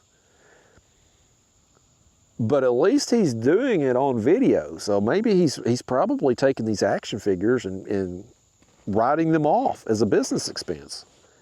I mean, his channel, I don't know how many views that video had gotten that I watched. I hope it got 1 million views because it was worth it. But regardless, he's put out enough videos from what I could see scrolling through. Like, he's got a legit business going with his YouTube channel. So he should be able to write off the cost of his figures, which that'll give him like 35% discount basically. A lot of people think, oh, you just write that off like it's just free money or something. No, you're paying for it, but you kind of get things at a discount since you can write it off. Since it comes off your income off the top, it kind of works out to like a 35% discount. So it's kind of like, you know, when I bought that overpriced motor there, I'm paying for it up front out of pocket, but that amount is going to come off my income at the end of the year. And so I'm kind of getting it at like a 35% discount, which still makes it way overpriced for what it is. Power Pole has gotten ridiculous on their prices, still overpriced, even with the discount that I'll end up getting for the business expense, but still. Now, my point was, like, if you're going to collect action figures or something, or anything, it would be pretty smart to create a business around your collection. So you figure, what's the math on that? If an action figure costs $25, 10% would be $250, so $750. Yeah, he's basically getting $7.50 off of every action figure. So that still makes them overpriced, but slightly more tolerable. At least it's under 20 bucks now when you factor in the tax break. Way more than the $1.99 we paid when I was a kid. Man, when I was a kid, if I got a $5 allowance, I could go buy 2 G.I. Joes. I could have one for each hand, as my mom used to say. She said I always had to have 2, one for each hand when I go to the store. That Osprey's back. He's already eat that shad. I want to watch him dive down again. He's looking. I mean, their ability to land. Oh, okay, he's going to do it. He's going to do it. Boom. He's so far away, I can't tell if he got one or not. Their ability, though, to get those fish with the light refraction and the fact them shad, I mean, they're in schools. It's incredible. Birds, man, their ability to hunt is, yeah, I guess you get good at it, you know. Those birds are the true professional fishermen. Like, they're fishing for a living. If they don't catch fish, they don't eat. Here's what I want to do. We've went a lot. Speaking of fish, I've been sitting here talking about G.I. Joes, which I could do all day long. Me and you, we're going to reel in these rods and we're going to rebait everything. Because we've went too long without a fish. That one we got robbed on. We don't even have a worm on this. We got a bunch of slime. I guess a catfish ripped us off over there. That might explain why we ain't catching nothing. Dadgummit. Y'all let me sit here and tell you about G.I. Joes and tell you about another YouTube channel that'll cause you to click off of mine when I should be rebaiting here. Because we ain't catching fish on a bare hook. We got that fake corn on there, which is technically a bait in itself. I mean, I've caught a lot of fish just using the fake corn on the hair rig. I've caught a lot of fish doing that.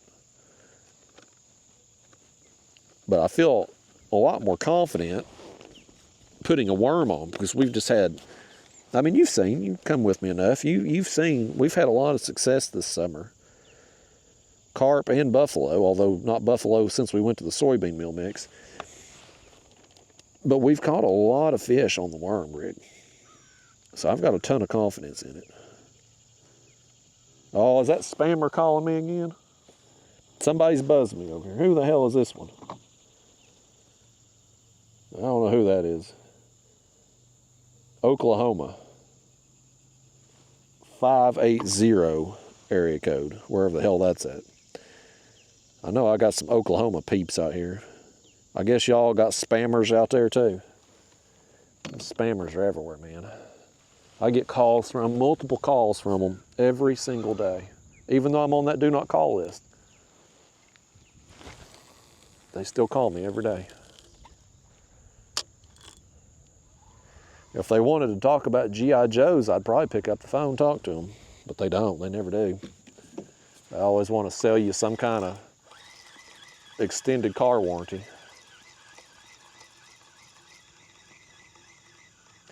I'm so hesitant now to click on any links, to answer any calls, because these scammers, listen, we've been robbed on it too, ain't got no worm. Man, they're taking over your accounts and your bank accounts and all that, and taking your voice. And if you talk to them on telephone, they'll take your voice and make it sound like you've agreed to stuff you ain't done. You click on a link on an email, they take over your entire computer. Like, I'm scared to click on anything. I had a legit company reach out to me the other day, and I had immediately dismissed the email. I didn't click on it, nothing, because I didn't recognize the business name. And I'm like, this is probably one of them scammers, you know, trying to steal my computer passwords and stuff. So I'm just sending all these things right to spam. Like, I don't click on them. I don't open the emails, nothing. Well, this guy, he got on Instagram and commented on one of my posts and said, hey, I sent you an email. And so I went and looked at his Instagram account, and I'm like, oh yeah, I remember that. I remember seeing it, didn't recognize the business name, and so I had to send it to spam. Well, I click on it. Of course, it's legit, but, you know, I didn't know at the time, and I wasn't going to chance it. Because all these people getting their Google accounts hacked, YouTube channels taken over and all that. I've told those stories.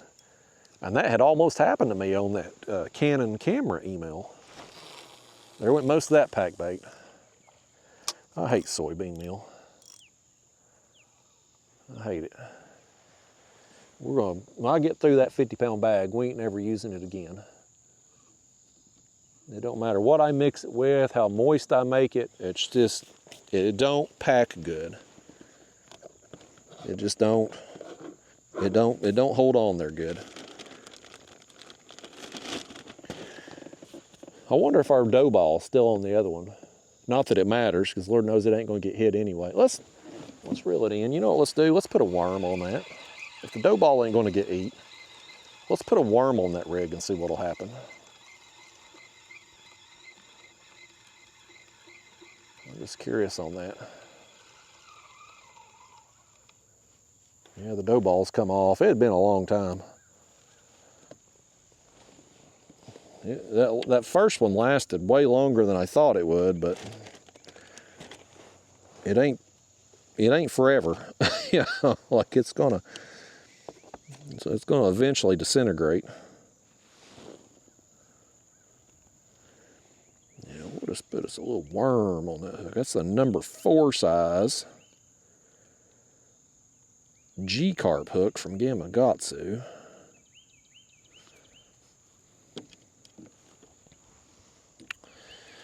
We'll take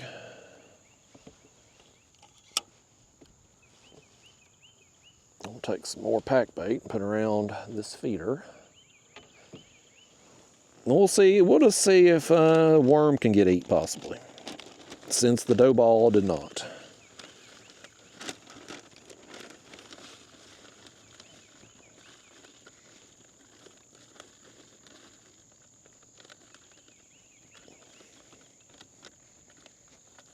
Try to pack it on there as tight as I can, because Lord knows we're going to lose most of it when I cast.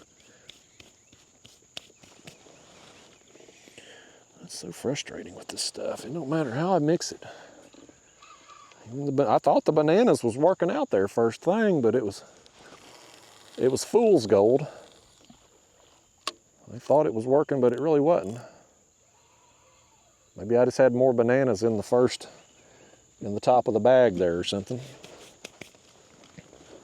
Well, oh, the guy. So anyway, this guy has a business and he's got some rental properties. Like Airbnb type things. Really nice. I looked at his Instagram and whatnot, and I mean, it's really nice property. It's down there on Weiss Lake in Alabama, and I've never fished on Weiss Lake before.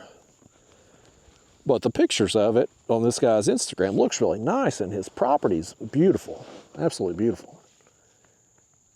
And so his email, I read his email, and after I actually clicked on it, you know, because again, I ain't taking no chances, man. I've seen too many channels now, and I've told you these stories on his previous emails, but these YouTube channels, man, they're getting their whole accounts hacked because they click a link in an email. And I got one of the emails, the Canon camera email that Lojo guy, the Guggen Squad guy, his channel, he lost his channel for like a week. Because these scammers through the Canon camera email, he clicked one of the links there because he thought he was dealing with a legit company and he wasn't. And they took over his whole channel. And so I'm very hesitant. I'm like, I don't need to be working with no companies anyway. I got my deal with Catfish Sumo. Like, I don't need anything else. I don't need any other companies. And so, anyway, I just been sending all these things to spam. Well, that's unfortunate because there are some legit companies that do reach out, and, you know, I'm not giving them the time of day because I ain't taking the chance. But anyway, this guy, he commented on Instagram post, say, hey, I sent you an email. I click on his Instagram. I'm like, oh, this is legit. So I go and I find his email. And, you know, it looks good, man. These parental properties look nice. And he was inviting me down to stay there, basically, and film on Weiss Lake and, I guess, promote his, I don't know if it's a company or if it's just him personally that's, you know, got these properties or whatever.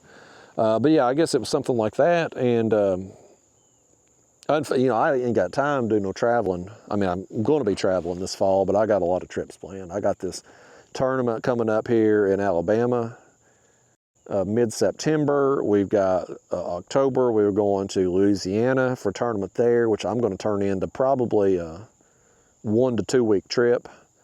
Out of that, do some catfishing, do hopefully some saltwater fishing while I'm there. Got Santee Cooper in November. Then I'm going to the Keys there Thanksgiving week. And so, middle rod. We just got rebaited. Oh, buddy. We've been sitting out there with a bare hook for who knows how long. We got rebaited, now we're hooked up. Oh, I see our float over there. He's went through that other line. Oh man, I think he got in that other line. That daggone float rod's been nothing but problems since we got out here.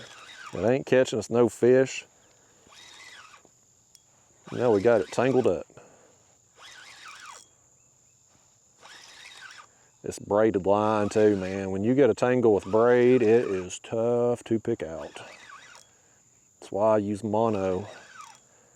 I used to use braid for catfishing, and I ended up switching to mono because of the tangles. There's so much of a hassle to pick out the braid. Oh no, there's a. Okay, he didn't get in. I thought he was going to that stick I seen right there.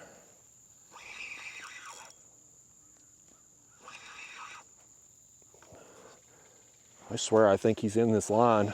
I saw that float come up when he was over there by it. Yeah, he's in it. You fish, what'd you do that for? We just had to, we had made it all morning. We lost some fish, but we'd made it all morning without getting any kind of tangles. You just had to go blow it here, and the final 30 minutes, hour, however long we're gonna fish.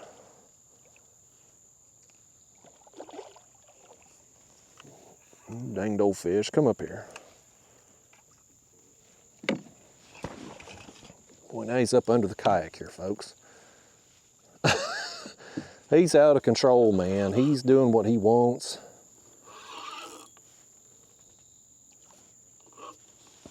Okay. You come back over here now. I'm gonna put you in this net, fish. No, no, get in there. Get in there. You've caused all the problems you're gonna cause, fish. What have I done here? Okay, there we go. Yeah, he's all up in that other line there. We get that mess undone, we're gonna get rid of that rod. We've had plenty of action today on 2 rods. Now I got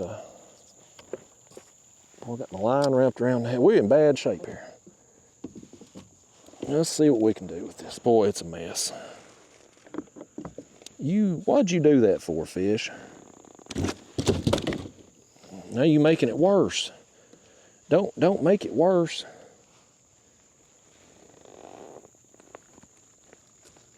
Okay.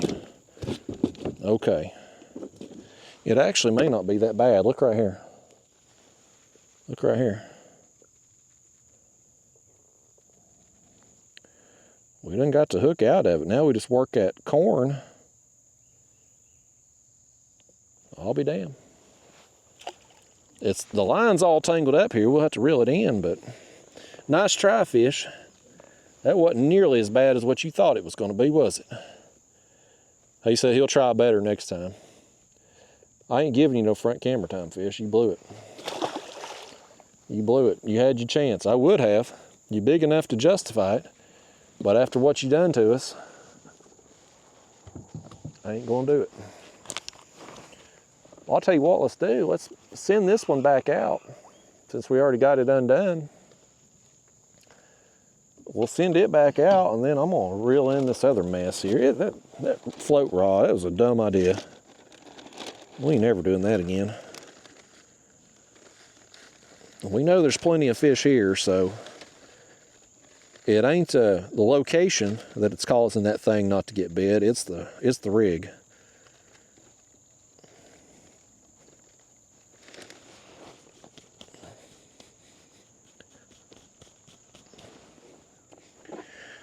Getting another worm. Oh, was it? Something tugged on it. Boy, it's amazing. We rebaited and we actually got some worms on the hook, and suddenly we're getting bit again. How about that? It's funny how that works, ain't it?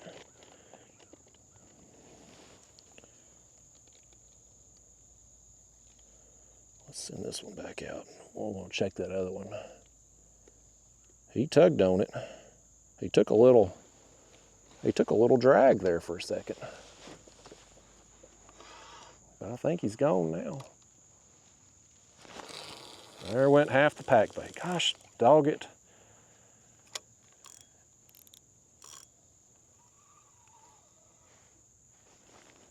I'm about to lose our reel handle again. That'd been for a show right there if we lost our reel handle. This line's slack, man. I'm gonna just pick up.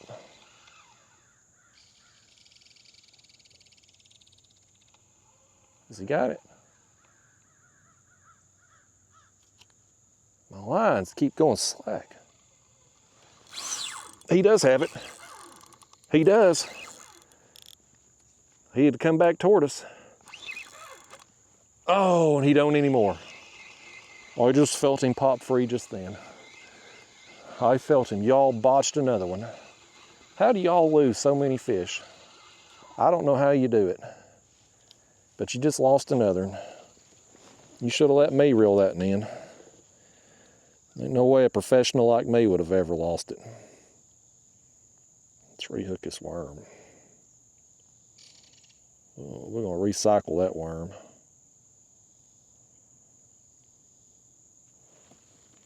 Dang, man.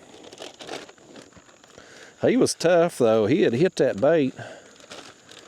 I kept having to reel down. He was coming at it. We probably didn't get the best of hook sets between the loose drag and the fact we had all that slack to pick up on.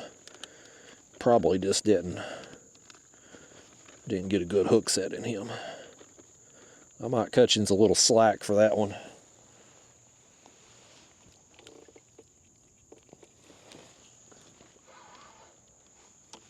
Let's throw this out here.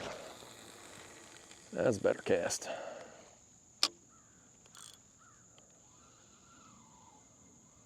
Okay. I got those two back out. Let's reel in this thing.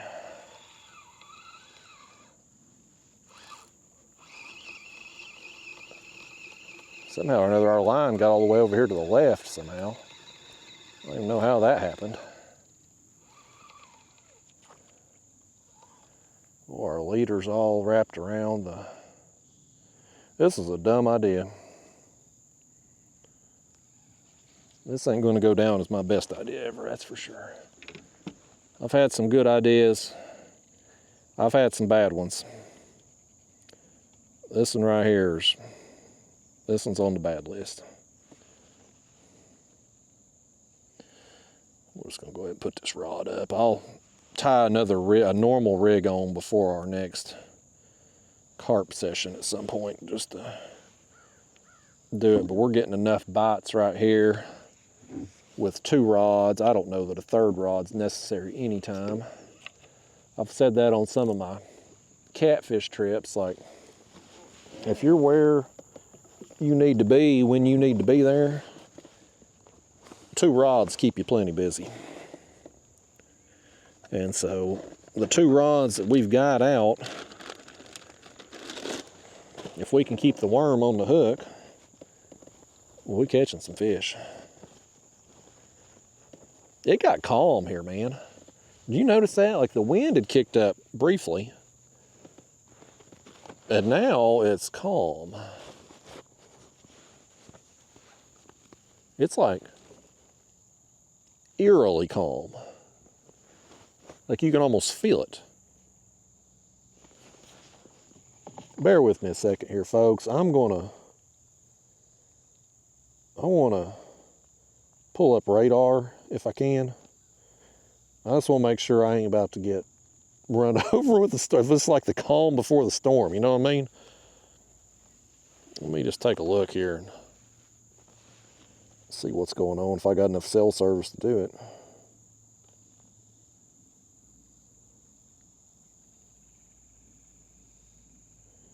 Yeah, we're good. We got some rain coming, but it's west of here. So I'm good. Looks like I'm good for... I'm doing the fast forward thing here on the graph. I mean on the radar. I got about 30 minutes, looks like, before I get wet. So that's good. We'll fish another 15, 20 minutes then, and then I'll get out of here and beat the rain back to the car. You can feel it in the air though. Like it feels different. Maybe it's a pressure thing. I don't know. But like it was getting cloudy, the wind was starting to blow a little bit. And then it just went calm.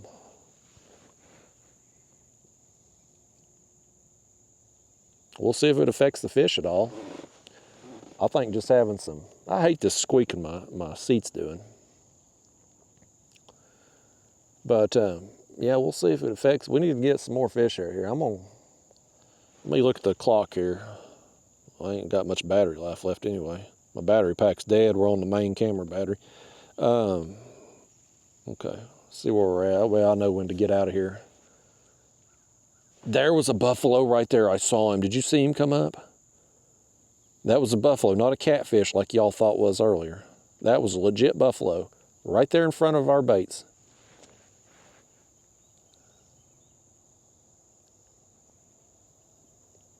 I don't know why we can't get a buffalo, man. Y'all sold me on this soybean meal being the secret to buffalo success. And it wasn't just one person in the comment box. I never take one person's advice. So anytime I see one comment, like I'll take it with a grain of salt. But when I see multiple people telling me the same thing, I'm like, okay, well, there's something to this. And maybe it was the same person under a bunch of different screen names. Maybe that's what it was. We got some soybean meal, some manufacturer or something hitting up all people like me, carp fishing videos to try to sell their soybean meal that won't pack on a method feeder. They got 5 million accounts they just go commenting on.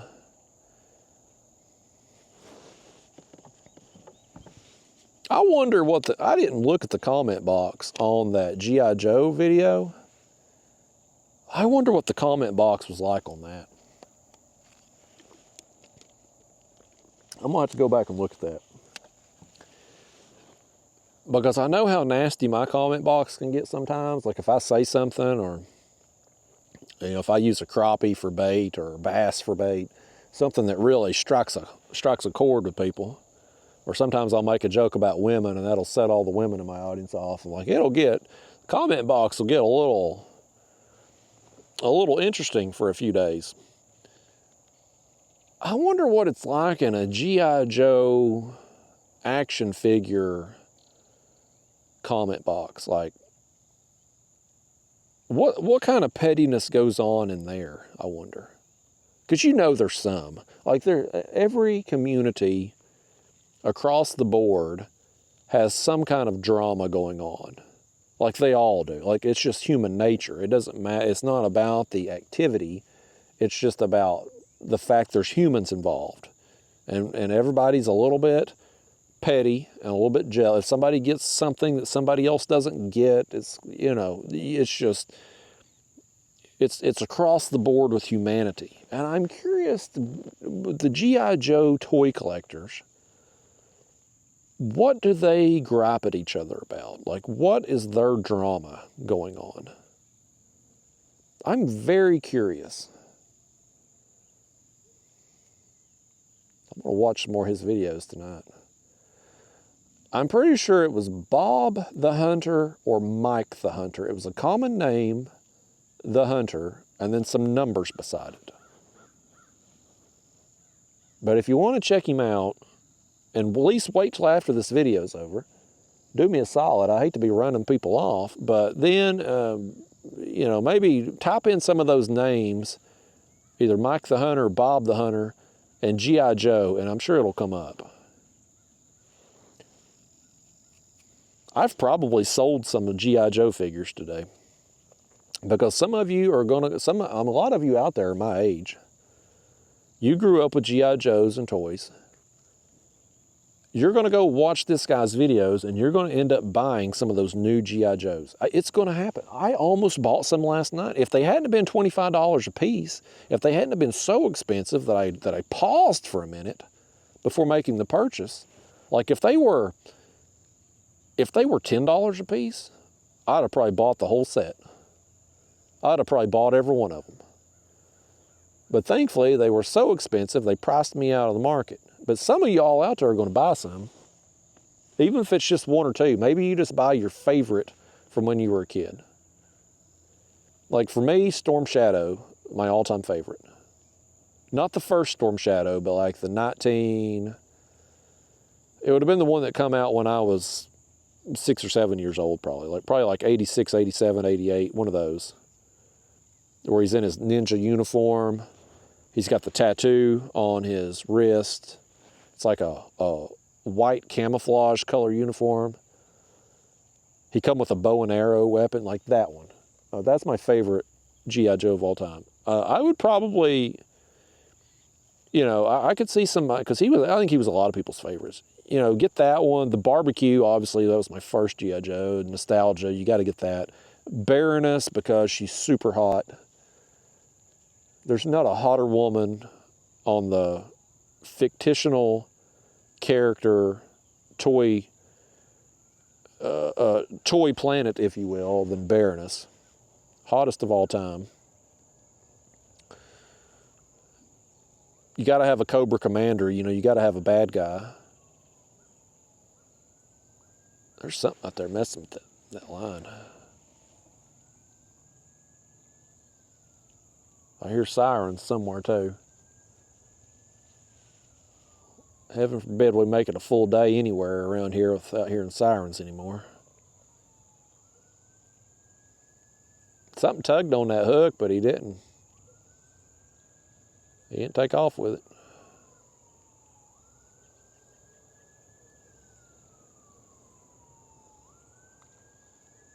You know what we ain't got today? We ain't got no turtles.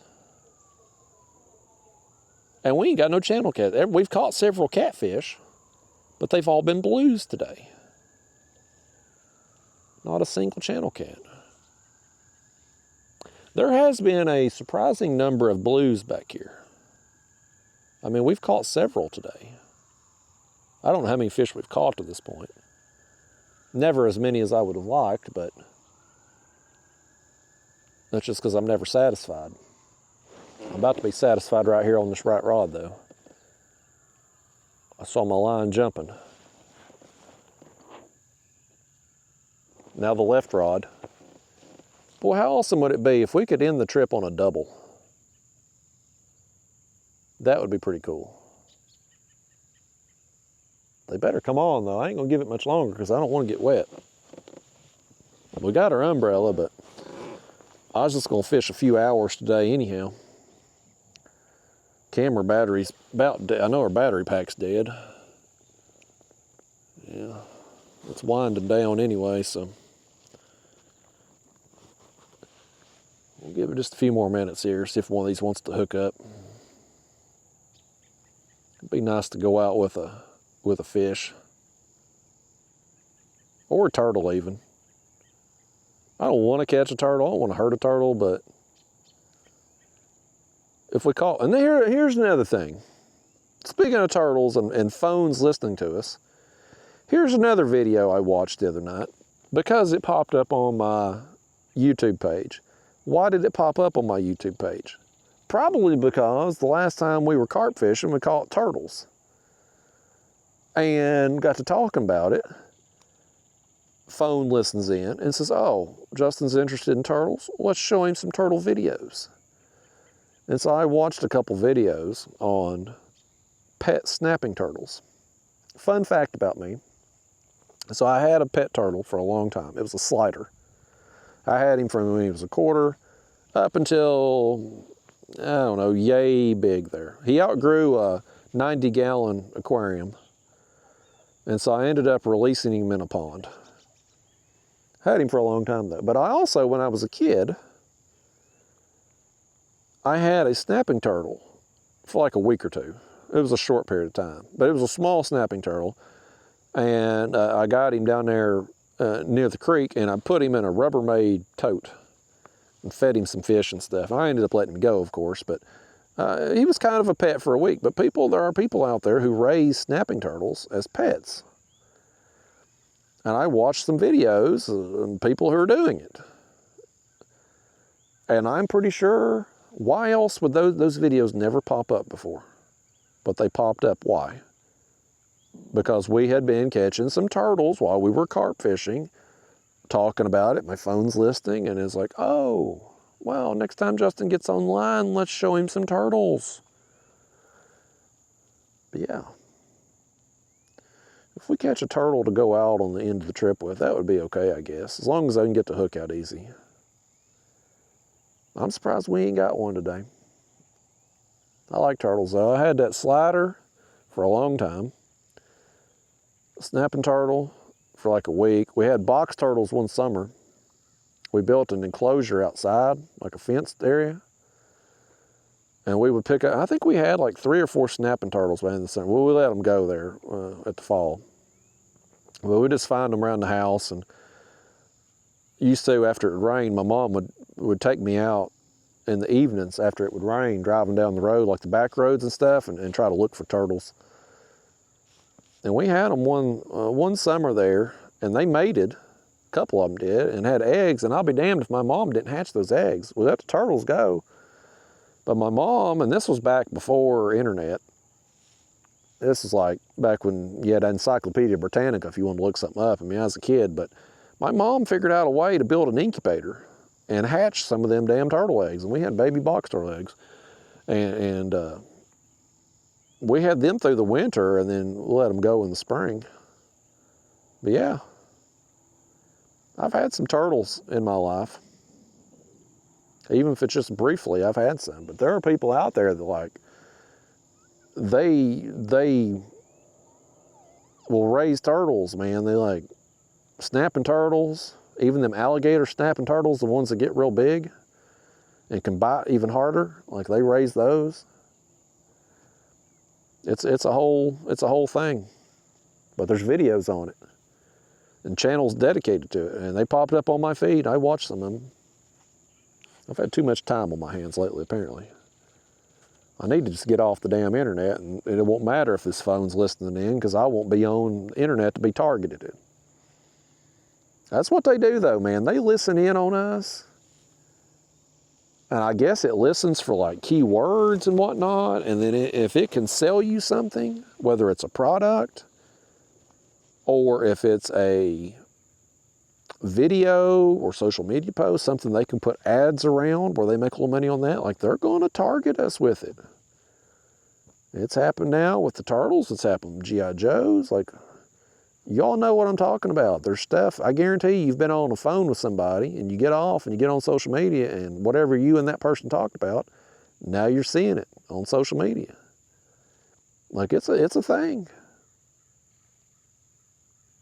Something keeps messing with this line here on the left. Our line has been jumping around over there. I don't know if it's because something's hitting our line because it's in that chum pile, or if something's had it and just sitting there.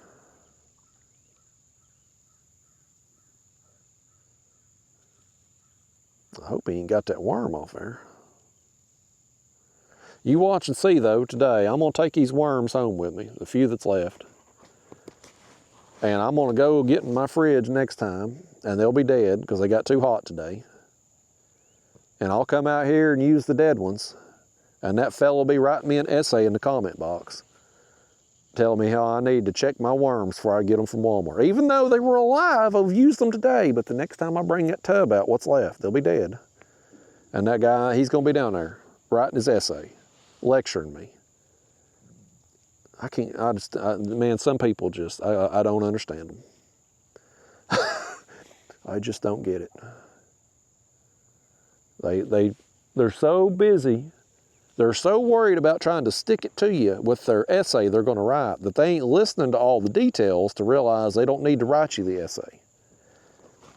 And I guarantee you, this G.I. Joe channel, I don't know what it is that they fight amongst themselves about in the G.I. Joe collector community, but I guarantee you there's somebody just like the worm guy who's on there writing essays about something that ain't none of his concern. You know what I mean? Like, I guarantee you, I go through that comment box, and I don't know how many views this video had. It deserves millions. It was amazing. But I go through that comment box, I guarantee you there's somebody on there writing an essay about something that they're upset about. Guarantee it.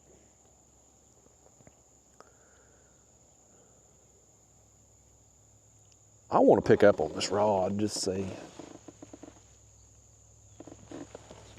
I'm going to pick up. If I feel something on here, I won't feel nothing.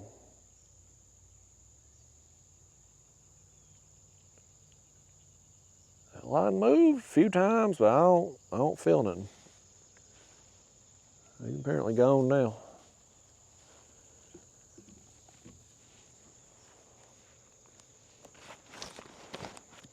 Well, what time's it getting to be, y'all? I was going to leave in 15 minutes. I can't remember now what time it was when I said that.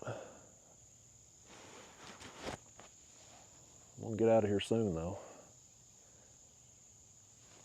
Let me pull up the radar again and see where we're at now.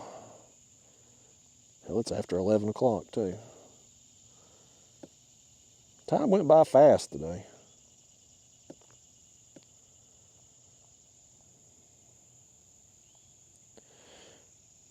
Yeah, there's that rain coming at me here. I'm here, and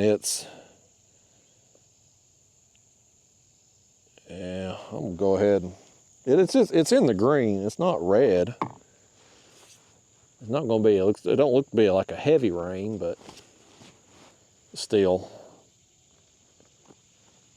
Probably get out of here and beat it back to the car. I wasn't gonna fish much longer today anyway. It was gonna be another relatively short trip. I just wanted to get out kind of sunrise and see what was going on and try out this rig, try out the banana thing with pigs and apples, I told us, as far as putting in our pack bait there. Was more impressed with it early on than later on, that's for sure. Look right here, oh, he tugged on it. I think that was a channel cat bite. That didn't. We do not want to end this trip on channel cat. And well, the way he was doing that right there with the rod tip, immediately, for as light as that drag is, that sure seemed like channel cat.